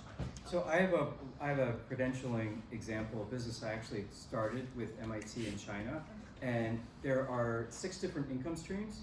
So you're welcome to take the slides. Okay, that'd be awesome actually. The use case that we were using was to get rid of fake diplomas in China. Okay, so just so that I can keep up on time with the slides, but I will stay late for any other questions. This is one way that you can actually improve a customer experience while you're being a patient. So imagine all these things that would go on the blockchain. Initially, forget about your privacy. So imagine that you're okay with not having any privacy. That what you're really interested in is getting amazing health care and low premiums. And take a look at all the things that blockchain could do for you with an insurer. So all your electronic health records, your medication, nutrition, so that would link to what you're buying at Trader Joe's and Whole Foods, lifestyle choices. So it would go through your credit card on whether you're buying tofu or whether you're buying a martini. Exercise, so you had the gym membership, but did you actually go? How many times did you swipe your card and how long were you at the gym? GPS location, are you at a meditation studio for the weekend or are you in Vegas at a casino? So you can take all this information, and how's your sleep? Do you need a sleep pack machine? Are you sleeping? Is it 10 hours and more? Maybe you're depressed, or is it 6 hours and less and you're not getting enough? Get all this information. An insurer could say, wow, you're an amazing person. We're gonna lower your premiums because you're doing such good things. You could throw this, these are all IoT devices. You could throw this all into AI, where AI would say, hey, looks like you're pretty healthy. Do you want text to become even healthier? You want us to kind of look at what you're doing and kind of give you some hacks?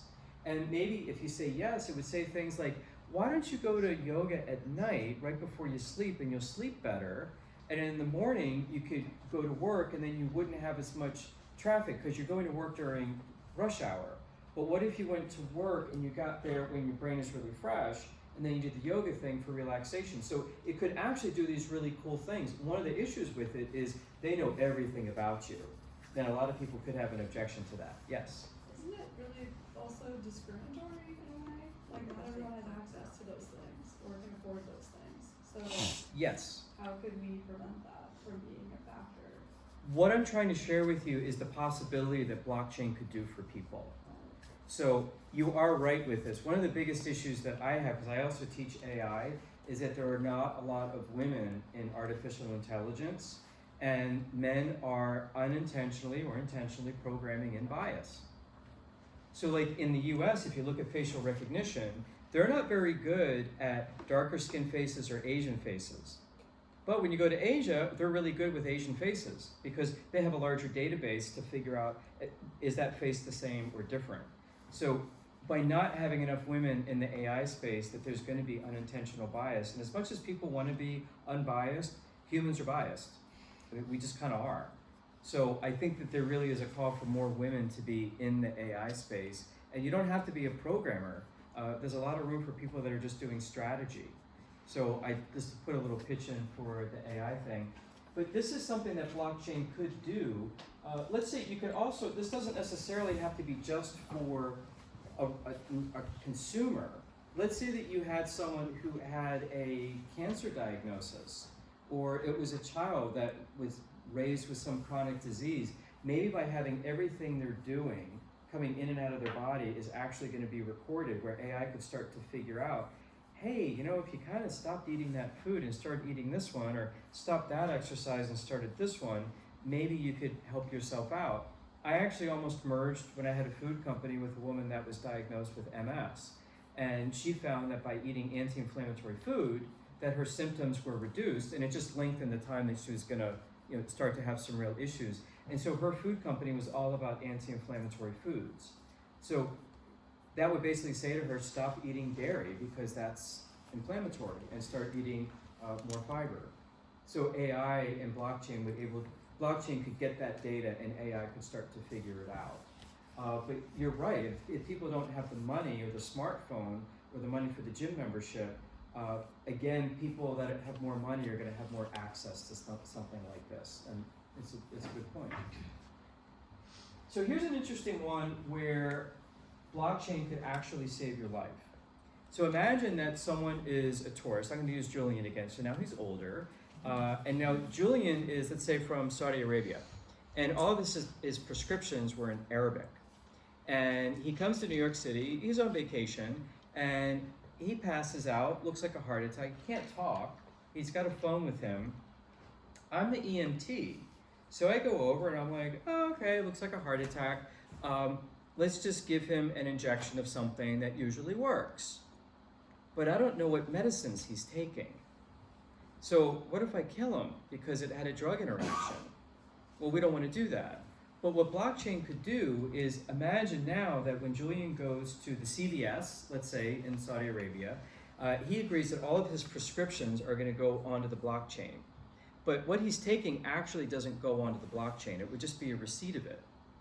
So when he goes and he passes out and he's got the heart attack, I could actually open up his phone. Maybe I do a fingerprint where we do something that says I'm EMT and I have access to the CVS prescription app.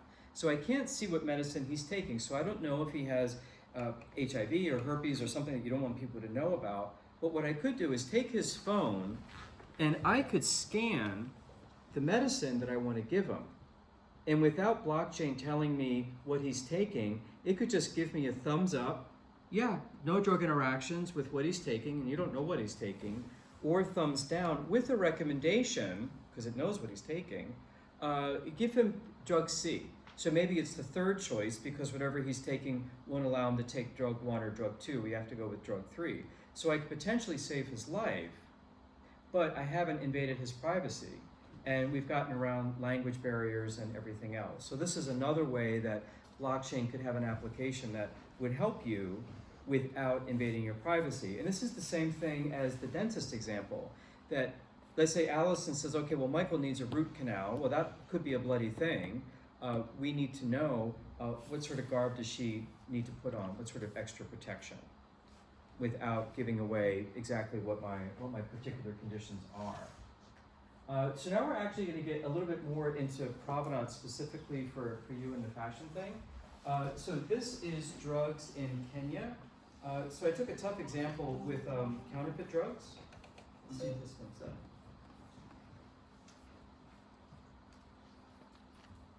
Medication from the manufacturer to the physicians and patients, Africa is facing a severe problem with counterfeit drugs.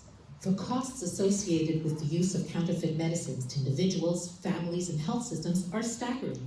Every year, more than 122,000 African children under the age of 5 lose their lives as a result of counterfeit anti-malarials alone.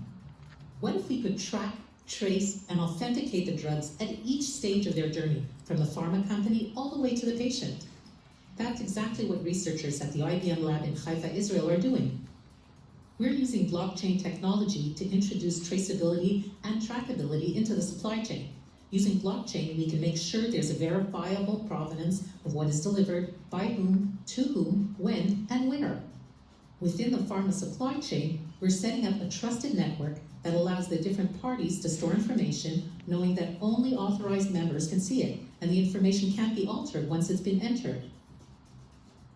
Specifically for pharmaceutical orders, we can verify that the authentic drugs are handed over to an authorized party at each transfer point, ensure compliance with the proper conditions for transportation and asset transfer, and we can also make sure that a joint verified ledger of all transactions is available at all times. This means provenance of each and every drug in the supply chain. Any party in the network can see the status of where the drugs are and who has them. This solution from IBM Research includes the mobile interface and the permission blockchain backend that gives each certified and authorized party in the network a way to initiate action, finish their transaction, track its progress, and verify that it was done correctly. Let's look at an example of how this would work. This is Dr. Messia. She needs tuberculosis vaccines for her patients. Dr. Messia already checked the prices at the local pharmacies and decided to order from ABC Pharma. She knows that if she arranges delivery from the pharmacy using blockchain, she'll have more confidence that the drugs are authentic and also get a better price. At ABC Pharma in Kenya, Imani received an order from Dr. Messia in Kwaru asking for 3 BCG ampoules. The order is registered in the blockchain. Imani prepares the delivery for Dr. Messia in Kwaru and scans the QR codes and serial numbers of the vaccines for the blockchain. The order is ready to go, and the next step involves selecting the delivery carrier. From the list of possible carriers available in the blockchain system, Imani selects Solomon, who has a good reputation score and is not overloaded with orders today. Solomon is motivated to supply a high-quality service because his reputation score is calculated based on the ratings he receives. This reputation score helps him get more business from other hospitals and clinics. He heads to ABC Pharma where he meets Imani. When he arrives, Solomon authenticates to the blockchain system. Imani initializes the delivery transfer, and then Solomon checks the serial numbers of the vaccines and accepts the delivery. All this is recorded, and the transaction is appended to the blockchain ledger after verifying that both Imani and Solomon are physically at the ABC Pharma premises. Solomon heads out. The BCG vaccines are stored in a refrigerated box equipped with temperature sensors. The sensors send a reading every 60 seconds, and any alarms are saved in the blockchain. Solomon arrives in Kwaru and heads to Dr. Messia's clinic. Dr. Messia greets Solomon, and they both examine the delivery. Dr. Messia received an SMS earlier with the tracking code. Together, they authenticate using the blockchain. Dr. Messia verifies the tracking code number of the delivery and scans in and verifies the vaccines using a QR code scanner. She also verifies via blockchain that there were no alerts regarding the temperature during transport. Dr. Messia accepts the delivery, Solomon accepts the delivery transfer, and the transfer is appended to the blockchain, which now shows the vaccines at the Kwaru location. Solomon's reputation score and number of open deliveries are updated, and Dr. Messia can continue keeping her patients healthy. Back at ABC Pharma, Imani examines the status of today's blockchain transactions. Happily, all went well with the transfer to Dr. Messia. This innovative blockchain solution from IBM Research offers new benefits. It reduces the loss from counterfeit drugs, offers shorter lead times of cycles from pharma to patient, and introduces a non-repudiation process with provenance and trackability for fast resolution of any conflicts. Contact us at IBM Research to get your customized solution. What do you think? Perfect? Unhackable? Hackable? Yes. I have some issues with the fact that it relies in people giving information. So actually, like, human error is not out of the equation. You only are recording human error, but you're not taking it out. Does it make sense? Well, it's kind of like, it's sort of like that 2 + 2 = 5 kind of thing.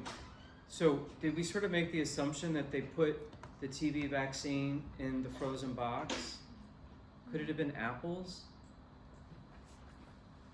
The problem is it's before it hits the chain.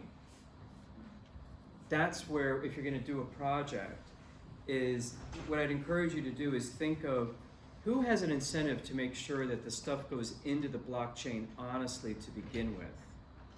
So a couple of thoughts that I have. So let's say that I'm a doctor and you're my patient, and I don't know, I kind of goofed up, and I put into your chart, I goofed up. Am I really going to do that? I made a mistake? Maybe not. But what about a nurse's assistant or an observer who maybe has a camera and they're writing? So who should be able to write into the medical record, me or that observer who might not even be in the room? So you need like bystanders to verify the process. Yeah, so maybe having a bystander who's qualified to say whether I made a mistake or did something right or not should be more qualified, and maybe having 2 or 3 of those people who would all agree, like, yeah, he did give the vaccine. 2 say yes, 1 said no, let's play the tape back. But having me who may have a bias towards not putting in correct information. So making sure that you have people who are authorized and have an incentive to get this right before it goes into the blockchain is something that's really important. Because what I have found with a lot of projects is people are like, oh, just put it on the blockchain. It doesn't mean that it's right.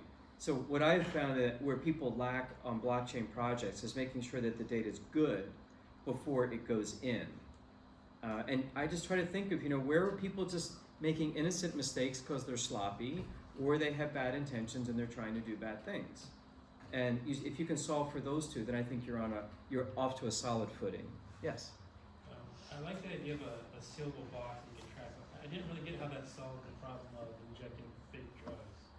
Because any one of those, even the courier could have swapped the drugs. Well, no, the box would have opened and the temperature would have changed. Yeah, so that's what I'm saying. I like that part.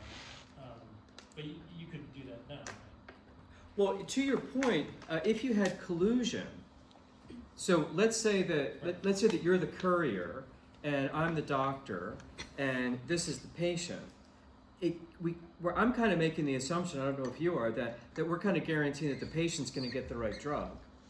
But what if I bribe you? Okay, here's $20, courier, not making a lot of money, $20 is a lot. Give me this box of good stuff, and I'm going to inject this guy with, I don't know, saline or something that's not going to hurt him, but he's not going to get the real thing. And then I get to sell this thing on the black market, knowing that it really is the good thing. So I think that's a way I think you could hack it. Anyone have any other thoughts of how you could get around this? Yes, sir. I was going to observe, do you know the local people, TraceLink? This is actually their project. I can take it offline with you, but this is very much what they were doing. And part of what they did is they've also injected, like in the paper, they talked about the idea of injecting tracers into the process. You can see where it's failing, and that's the kind of stuff they were doing, was trying to seed the process with things where they could see when somebody was fooling around with it. Yeah, one thing that I've heard about with people that were actually doing this for real with prizes, I help people with their pitches, finalists for the whole prize. So one of the challenges that people had is the counterfeit drug thing. Does anyone know what the real actual problem is with counterfeit drugs in these countries, what people are really doing? It's expiration date. They go off expiration and they're supposed to go back to the manufacturer. Now, when they go off expiration, it's the real drug. So it has the packaging, the tamper-proof this, it's got the ink, it's got the hologram, it's got all that stuff because it's the real thing. What they're doing is they're changing the expiration. So it goes off expiration, they wipe it clear, and they put a fake expiration on it. And blockchain could solve for that. So let's say that you had the QR code, let's say that this is the drug. And we have the QR code to scan it for the blockchain, and someone played around with the expiration. Now, if it was a pure fake, this QR code could just go to, hey, it's great. I just made that up. But if you instructed people you have to go to the Merck website and then scan the QR code, then it would say, okay, this QR code comes with this batch that had expiration date of February, and then you see that someone had changed it. So that's a way that it could work. Yes, sir. Couldn't you also edge like the 256-bit encryption on each? Mm-hmm. And just automate the scanning of each bill once you get it? Yeah. I just think of like, how can you hack around this? Which is why I'm kind of putting it in for your project, where I think if you look at your real consumer, someone who's going to buy the $50,000 Louis Vuitton bag, do they really care about this technology, or would they be okay with blockchain certified and call it a day? And would they just scan that QR code on the bag and believe that? And I think you kind of could get away with that, which is why I'm trying to hack through it. Yes? With this example, the courier has to like scan in order to get to the next step of the delivery and the monitoring of the box. What if they just didn't do that step and just continued on with the process? Would the blockchain at that point stop, or would there still like be updates for the box of the medication to make sure the temperature is regulated? It depends on what people want to put on the blockchain. I mean, it's a ledger. You can put on what you want or not put stuff So my on. question, if they just don't check in on the blockchain and just continue with the process. But if you had a smart contract put onto it and said you need to do these 10 steps before I'm willing to put my digital signature accepting the product, then the smart contract would catch it that you skipped a few steps. Maybe you forgot to put the temperature thing into the box. Okay. No? Yeah, just two other thoughts, and you guys are trying to solve a detailed problem here, and I'll add two other attributes, especially as it relates to the process. So, if you think about IoT and the possibilities of IoT, right? You can put IoT devices at many stages in the process. So that's one way to gain some control over the process. But then you have a question. The question is, how do you know you can trust that IoT device? How do you know that IoT device wasn't substituted with a fake IoT device? And so, so blockchain has the ability to validate the IoT device, right? Just like it can validate a human being, it can validate a device. So now you would know that your IoT devices that position in the process, right? You can validate each device on a regular basis, periodically, against the blockchain, because you know that device, it has a unique signature. And then you now know that the data that's coming from that device is potentially trusted. There are things you can do to make it more trusted, right? Like securing the connection between the device and the receiver system. So if you think about this as, I thought your comment about the process was great. Put automation in the process, validate the devices, all of a sudden you get a much more secure system. And you could even do the thing when you talk about human error, right? I mean, you started with the triad. Mm-hmm. AI can do checks against what the human being's putting in there to make a determination as to whether or not it's reasonable. And those checks can be, it's automated, right? So there are certain checks, they're sitting in the blockchain, so the AI is the smart contract sitting in the blockchain, so to speak, checking, make sure the data is accurate or reasonable, right? And then, that improves integrity. But people still are gonna make mistakes. But to Bill's point, let's say we have all these checks, the IoT device is the real thing, and we're going back to Allison, who's babysitting the baby with the little baby monitor thing. What if Allison sleepwalks and she grabs the monitor and she puts it in the refrigerator? She goes back to bed. Well, now all of a sudden we think that the baby's frozen to death because she threw it in the freezer. Well, this could be an innocent thing. She grabbed it, threw it somewhere, but maybe you need another thing on the device that says you shook it, you moved it. So I don't want to give the impression that all this stuff is foolproof. I actually want you to kind of hack through it to see where could someone innocently or not innocently kind of mess with this stuff where the data is not good. But your danger points are before it gets on the blockchain. Once it's in there, you're in cement. But I find that a lot of people aren't spending enough time making sure that the data is good before it goes in. And to that point, the IoT device, is the battery working? Is it still collecting data? I think a lot of the mistakes would come from just simple stuff messing up. And I like what you said, it's in cement, let's get on the blockchain. So what if you have think about these. What if you have a bug in your smart contract? Right? Software has bugs, smart contracts is software. It's a bug. So you get in the blockchain and it's in cement. Yeah, that's why people aren't putting big money on it. Yeah. Yes, sir. Do you see that also after it goes out of the blockchain that things can go wrong? You said before, right? Can it also be that the after part? Yeah, here's where something could go wrong. Let's say that, I'll give you a perfect example. My name is Michael McCarthy. Does anyone know about another Michael McCarthy in Boston? Did something really bad about 5-6 years ago? He was here last week. He murdered baby Jane Doe on Deer Island. There was a baby that washed up on Deer Island. It was about 5-6 years ago. Didn't know who the infant was. It was a national thing. Turns out that this guy's boyfriend flipped out, was seeing the devil, had hallucinations, and murdered her baby. And his name was Michael McCarthy. Now, what if my name gets put in the blockchain, Michael McCarthy baby murderer? It's in cement.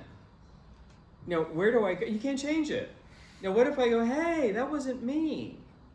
Reverse it. Can you unsee pedophilia?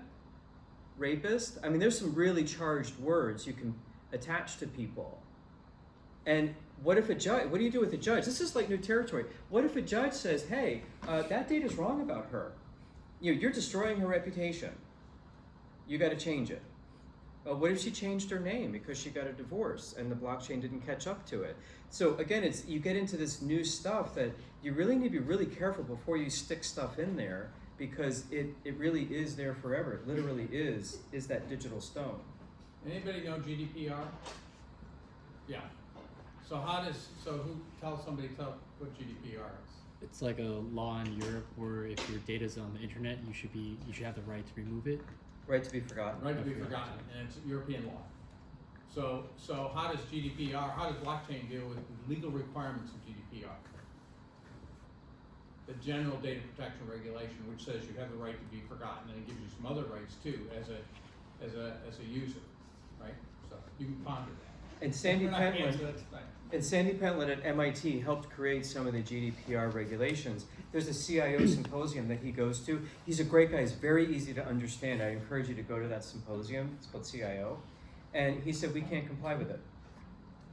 If you go to MasterCard, they have so many sub-databases that when someone says I want to be forgotten, they actually don't have the ability to forget you.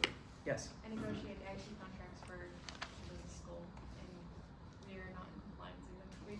We can't legally completely be in compliance, and it's causing a massive issue right now.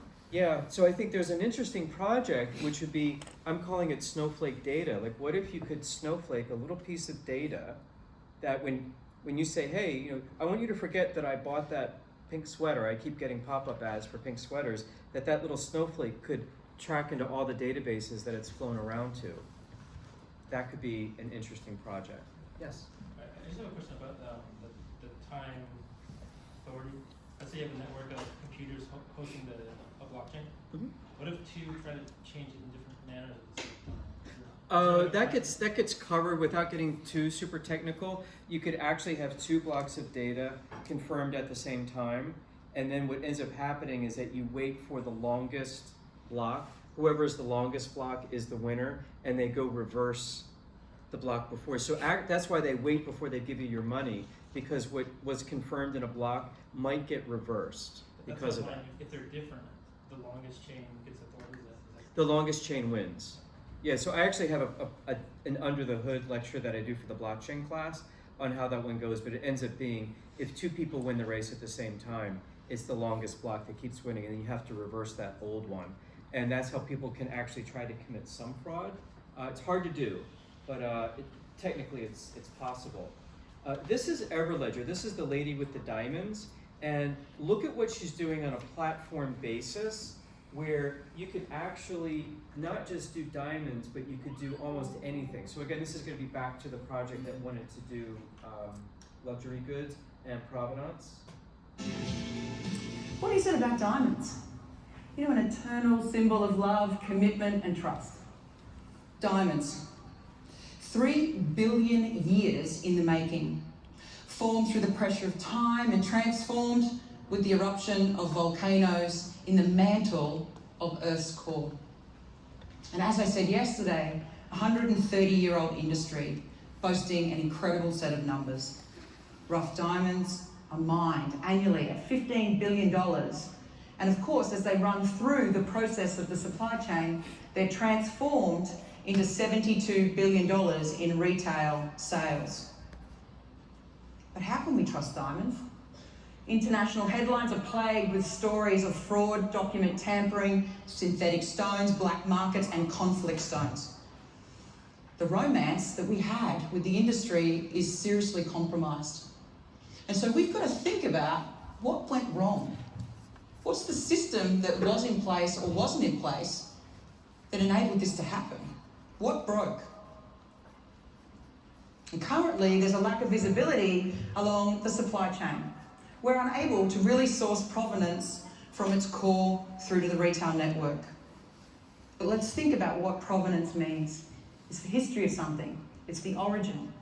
And of course, without provenance, we don't know where an item's come from. We don't know who owned it. And we don't know the value of it. In the entire life story of an item, in the world of luxury goods, provenance matters. Because you cannot separate the value of an item from its origin and its history. And diamonds, just like all luxury goods, rely upon records of origin, identity, custody to prove authenticity and provenance. And underpinned by this is a paper-based certification system. And the industry has exposed itself to cases of document tampering, synthetic stones, and double financing of the pipeline. Now, in some regions, they've even compromised the ability to give transparent tax. Now, in the US alone, insurance fraud accounts for $40 billion a year in luxury goods. So using the very best of emerging technologies of blockchain, smart contracts, machine vision, and yesterday we showed you what we did with IBM Watson and AI, we built a platform that enables us to be able to bring greater transparency to the open marketplaces and global supply chain, by ensuring that the authenticity of the asset is secured and stored amongst all industry participants. Now, I'm here to tell you today about how the blockchain is reimagining the world's luxury goods supply chain, and what does this mean in terms of the world beyond diamonds. So here's what we did. We integrated the supply chain onto the same digital network, creating a single version of the truth for all parties involved in the diamond trade, with shared records visible across the industry participants. Assets can be both digital and physical. Now, in the world of diamonds, we have both. The certification process is the central authority to the industry itself. And certification is the currency of our industry. So the physical assets we can transpose into a digital form.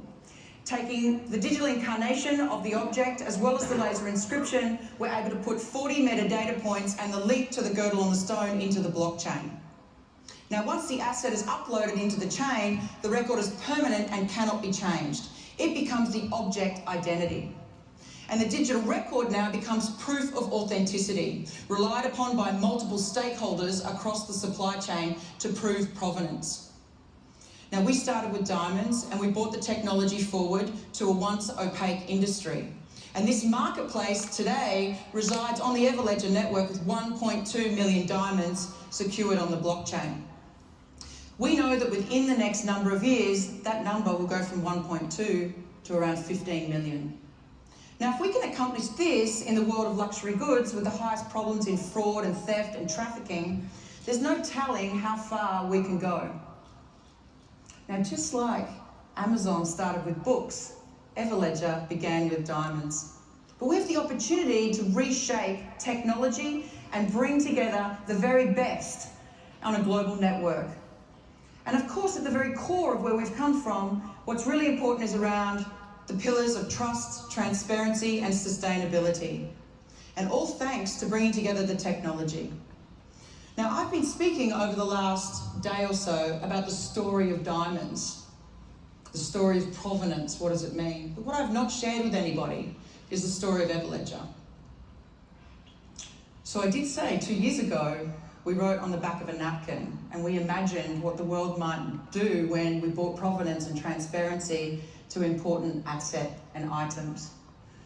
But what I didn't do when I reimagined what the future possible could be is I didn't really think about what it would take to build the skyscraper of Everledger, to take the idea of Everledger and turn it into a forever company. You know, I'm in my mid-40s, so this is my last startup. I actually made that public declaration on LinkedIn. I had to promise my family that that was the case. So it was like an intervention when I went home one year for Christmas and they all got together and said, we've all spoken, we know it's okay, you can go and do this. So off I went. But as I sat there and I really began to understand what it would take to not only mature the protocol of blockchain and also spread the love around, or spread the word, around the industry of what this potentially could mean to be a transformative technology, it occurred to me the size of the army of engineers that I would need to realise this dream. You know, we're a startup that's 2 years old. We've been humbled by our success in that 2 years, and we want to be sure that this platform can be realised before I get to a nursing home. So how do we do this? Besides going out and raising significant venture capital money, which isn't the way we want to do this. We really want to understand the tooling. We want to get deep beneath the surface. We want to become intimate with the industry, and we want to be able to be there and start to frame out what these tools are able to do. To co-evolve the diamond industry is exactly what we've done. There's no possible way that we could enter into this market thinking that we could be another disruptive startup. We set out upon that journey, and we realised over the period of 2 years, 4 operational centres with Everledger and 25 staff. That's the size of our little foot soldier army that sits beneath the servers of Everledger. And yet look at what we've materialised. We've taken some significant disciplines of technology and armed them together. So what you will see today is beneath the hood. We're really going to let you see all of the tooling that has been afforded to us as developers to enable us to truly deliver a global platform of transactional trust. So it's with great pleasure that I leave you with a moment of realisation. So please today, take a moment to turn what I did into thinking, I can, I will, and with these tools, I did. Thank you.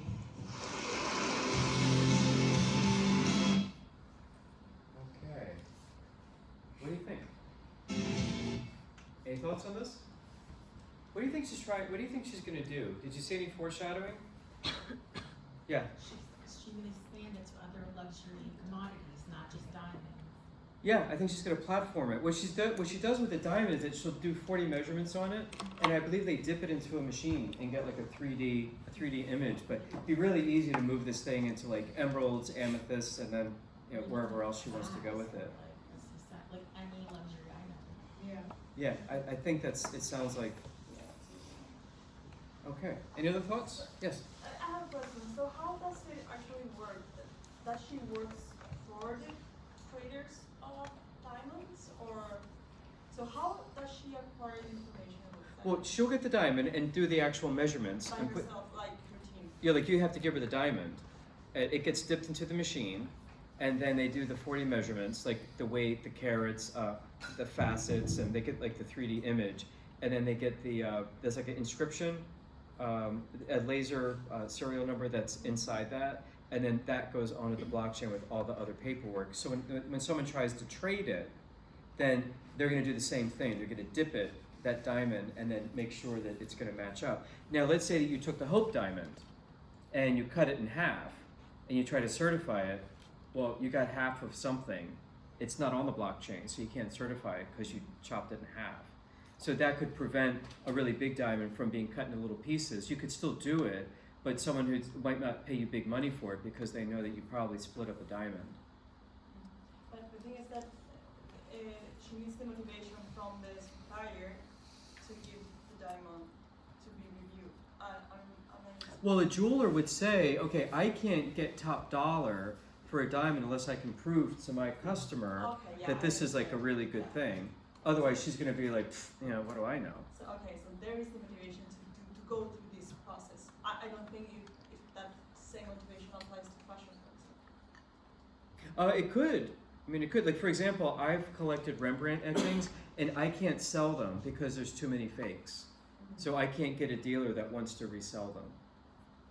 So I'm just going to donate them. For a write-off. I'm not going to give away. Yes. I guess what I'm trying to understand, so does this only work for I'm looking at the company's website. Mm-hmm. So would this concept only work for newly mined diamonds and not existing diamonds? Because how can you know the history? I guess I'm just trying to understand how like blockchain works in certain instances like this. Like if you have a vintage wine, like as a luxury good, right? How do you know that it's not a replica unless it was like the blockchain started from the origin of the wine? You can't do that because there's wines that are out there that predate blockchain. So you say, well, you still can put something on the blockchain after birth. You would just certify that say, you know, pre-birth. Now that, okay, so I'm 53. So you say, okay, at 53, we're sticking Michael on the blockchain. We can't verify who he was or what he was doing before that, but as of today, at 53, he's standing in Cambridge, Massachusetts, and that's all we got for him. And so you can certify that. So you could certify like status quo. Okay. So I was just looking at her business, and she goes on to do like art, wine, and other like luxury goods, but I wasn't struggling on seeing how that works. But Well, to your point, if someone has gotten something counterfeit and it's fake beforehand, all she's doing is throwing something, she's certifying something at that stage. She can't go backwards unless you want to believe what went backwards. So yeah, to your point, it's going to be better if you got it at birth. But then you can also go a little bit crazy and say, well, all right, you're at the winery, you own the winery, and you say that there's 5,000 Chateau Neuf to whatevers, but maybe someone slips you a couple $1,000s to, you know, put some fake stuff in there. You still can hack through this stuff, but you're making it really, really hard. Making it really hard. Yes. I think the power of this and in that situation is if that happens, they can eventually track that down to who put it into the system.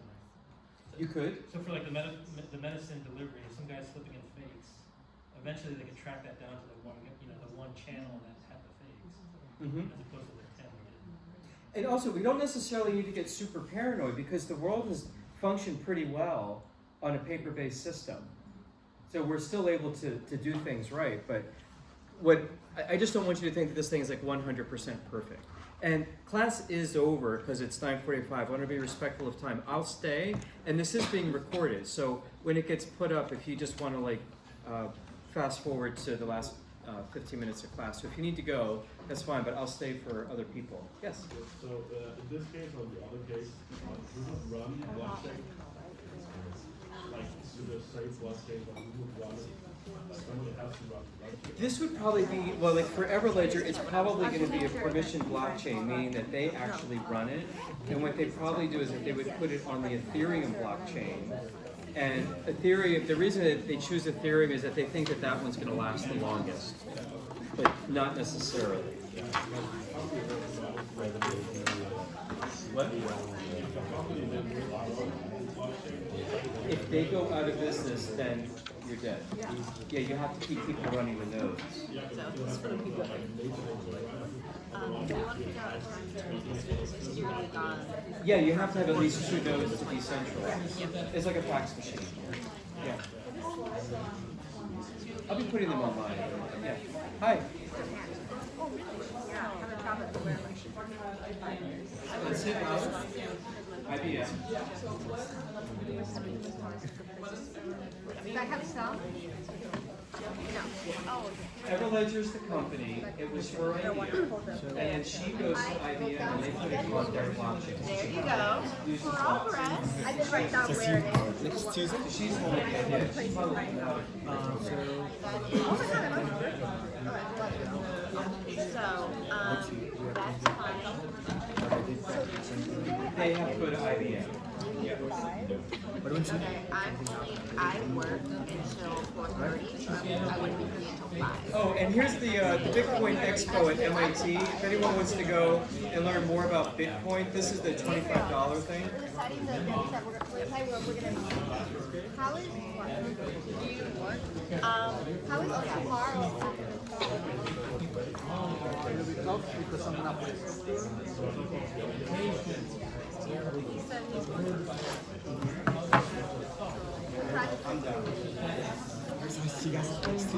So I will update you guys once I make my reservation. Yeah. And then so what I was thinking. Yeah, I can do Tuesday, Wednesday, or Thursday, anytime after 5 on Thursday. It's just because I work till 4:30. Wednesday, I'm just coming.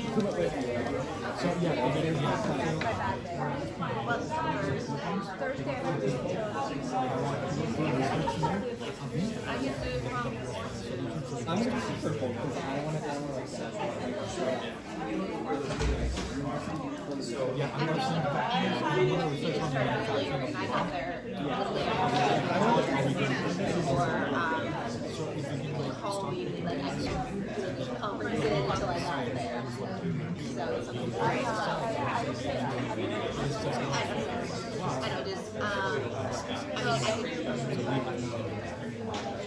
So if you didn't get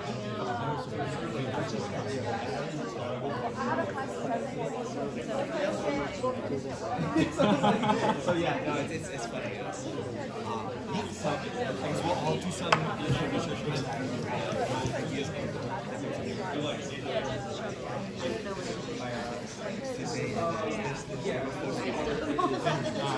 I will show you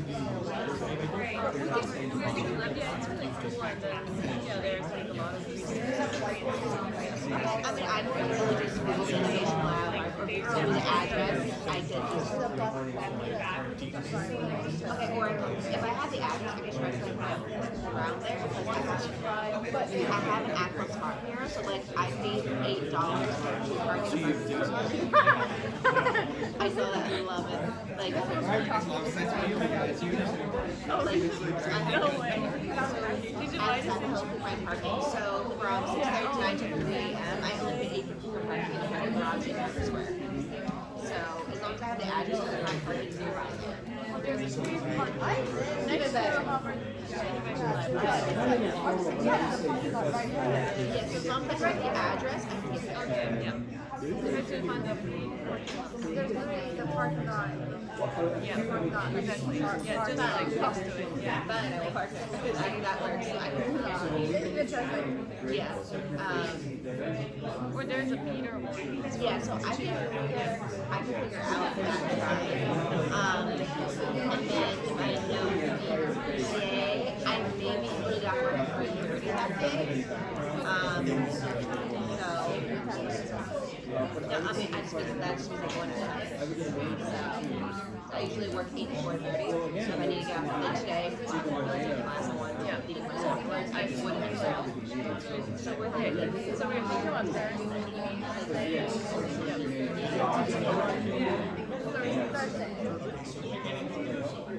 What's your first name?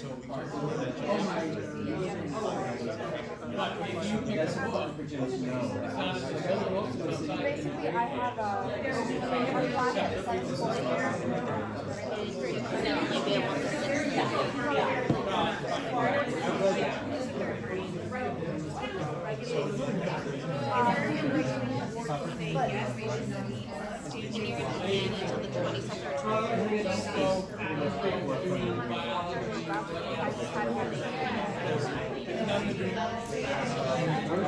I'm gone the weekend of the 22nd. I work the 23rd, so we're so his birthday's on the 23rd, so there's his name, so 21st.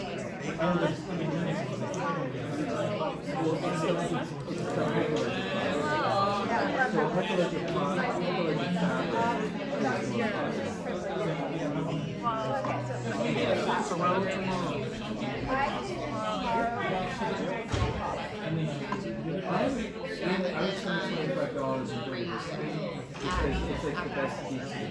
Or 5. I work.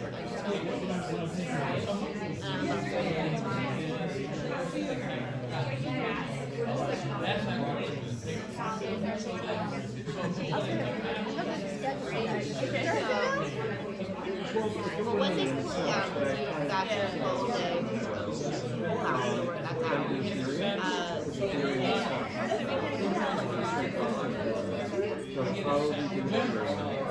So, yeah, we'll be one side, 6:30.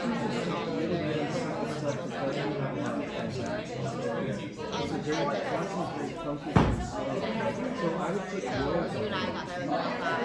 I don't know if that work early or not, so I could be there at 5. I'm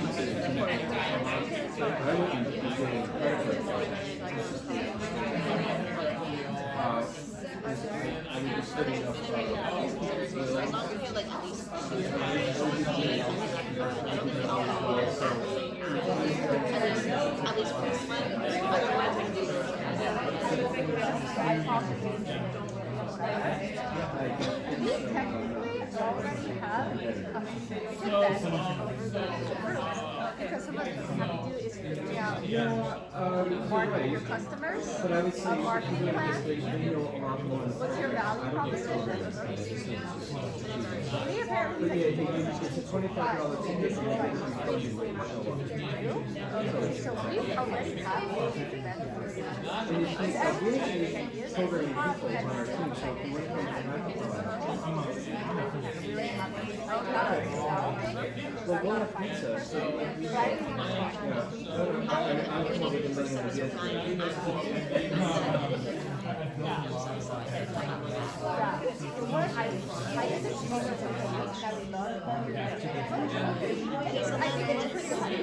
million ideas. On Thursday, we'll be there at different times. First, we're really having time to go over it with you, so you get individual feedback, and then another day we'll do it with you.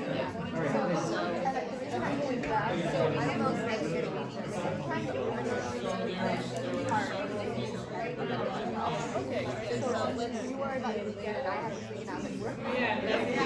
So let's focus on this. So let's focus on this Thursday since we're all going to be there after. Individual review to understand that, over giving you the burden of month, and then we can focus on. So I would get Provenance.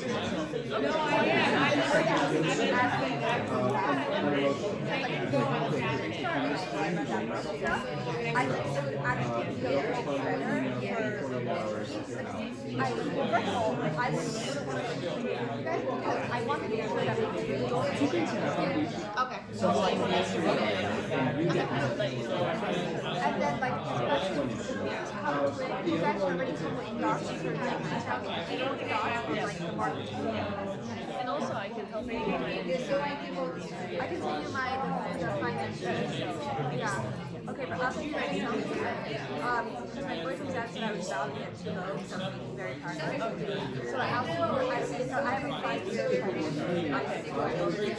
my work status was fine, but I did it, and I'm going to be a private in my life. So like I can send you this. Okay. You see my organization. Yeah, right? You see, like, I should also put this somewhere here because What you could do is that you could say, look, we're going to take the 5, and we're going to hope one of you drops out. That's not what I didn't know you did that. You may end up just having somebody who is so you could but I definitely would get governance in the beginning. Is everyone producing this data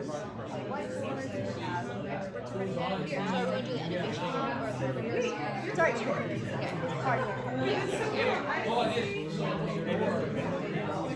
Here's part. Alright, I already asked about that. Because I'm like, I need to find a bunch of cards. Okay. So I got sticky like I sent it to you guys. Now that I do that. I sent it to you guys. I thought you had. I did. Yeah, I thought you did. You guys review it. Okay.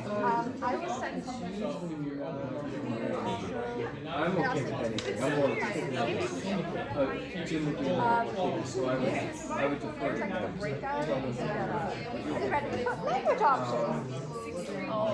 So Another reason to It's fall apart. like yeah, so if you send that to me, I'll try to make mails of it and maybe That could be a skill for I'll talk around it though. Yeah. It doesn't necessarily. And then if I don't want to just drop this whole thing, like this document because it is a mess, well, I don't know how to do it.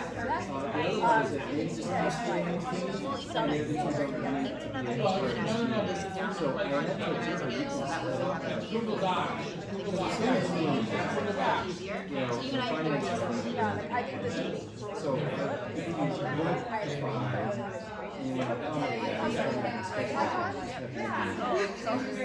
but then yeah, but well, we've been over mistakes already, so we're happy to tell you where the wheels fall off. We can do that one time business to get filed out. I can start organizing it like that. So it's easier to do than all at once. So and again, when you and I can just shoot this sit down. Bye, Melina. Bye, Start Bill. working on things together. yeah, this is the water bottle? Staster ad. Oh, okay. Well, see, people asking, and I told like one person, I told one people, I asked me to send down, and I was just like, I'm gonna post there were like 2 million people. I was like, guys, I'm not gonna send them emails. So I just put a survey monkey list where I get all their emails, so I just know what works. So I already have like, I don't think I think it's too heavy, but it's not gonna be heavy. But like,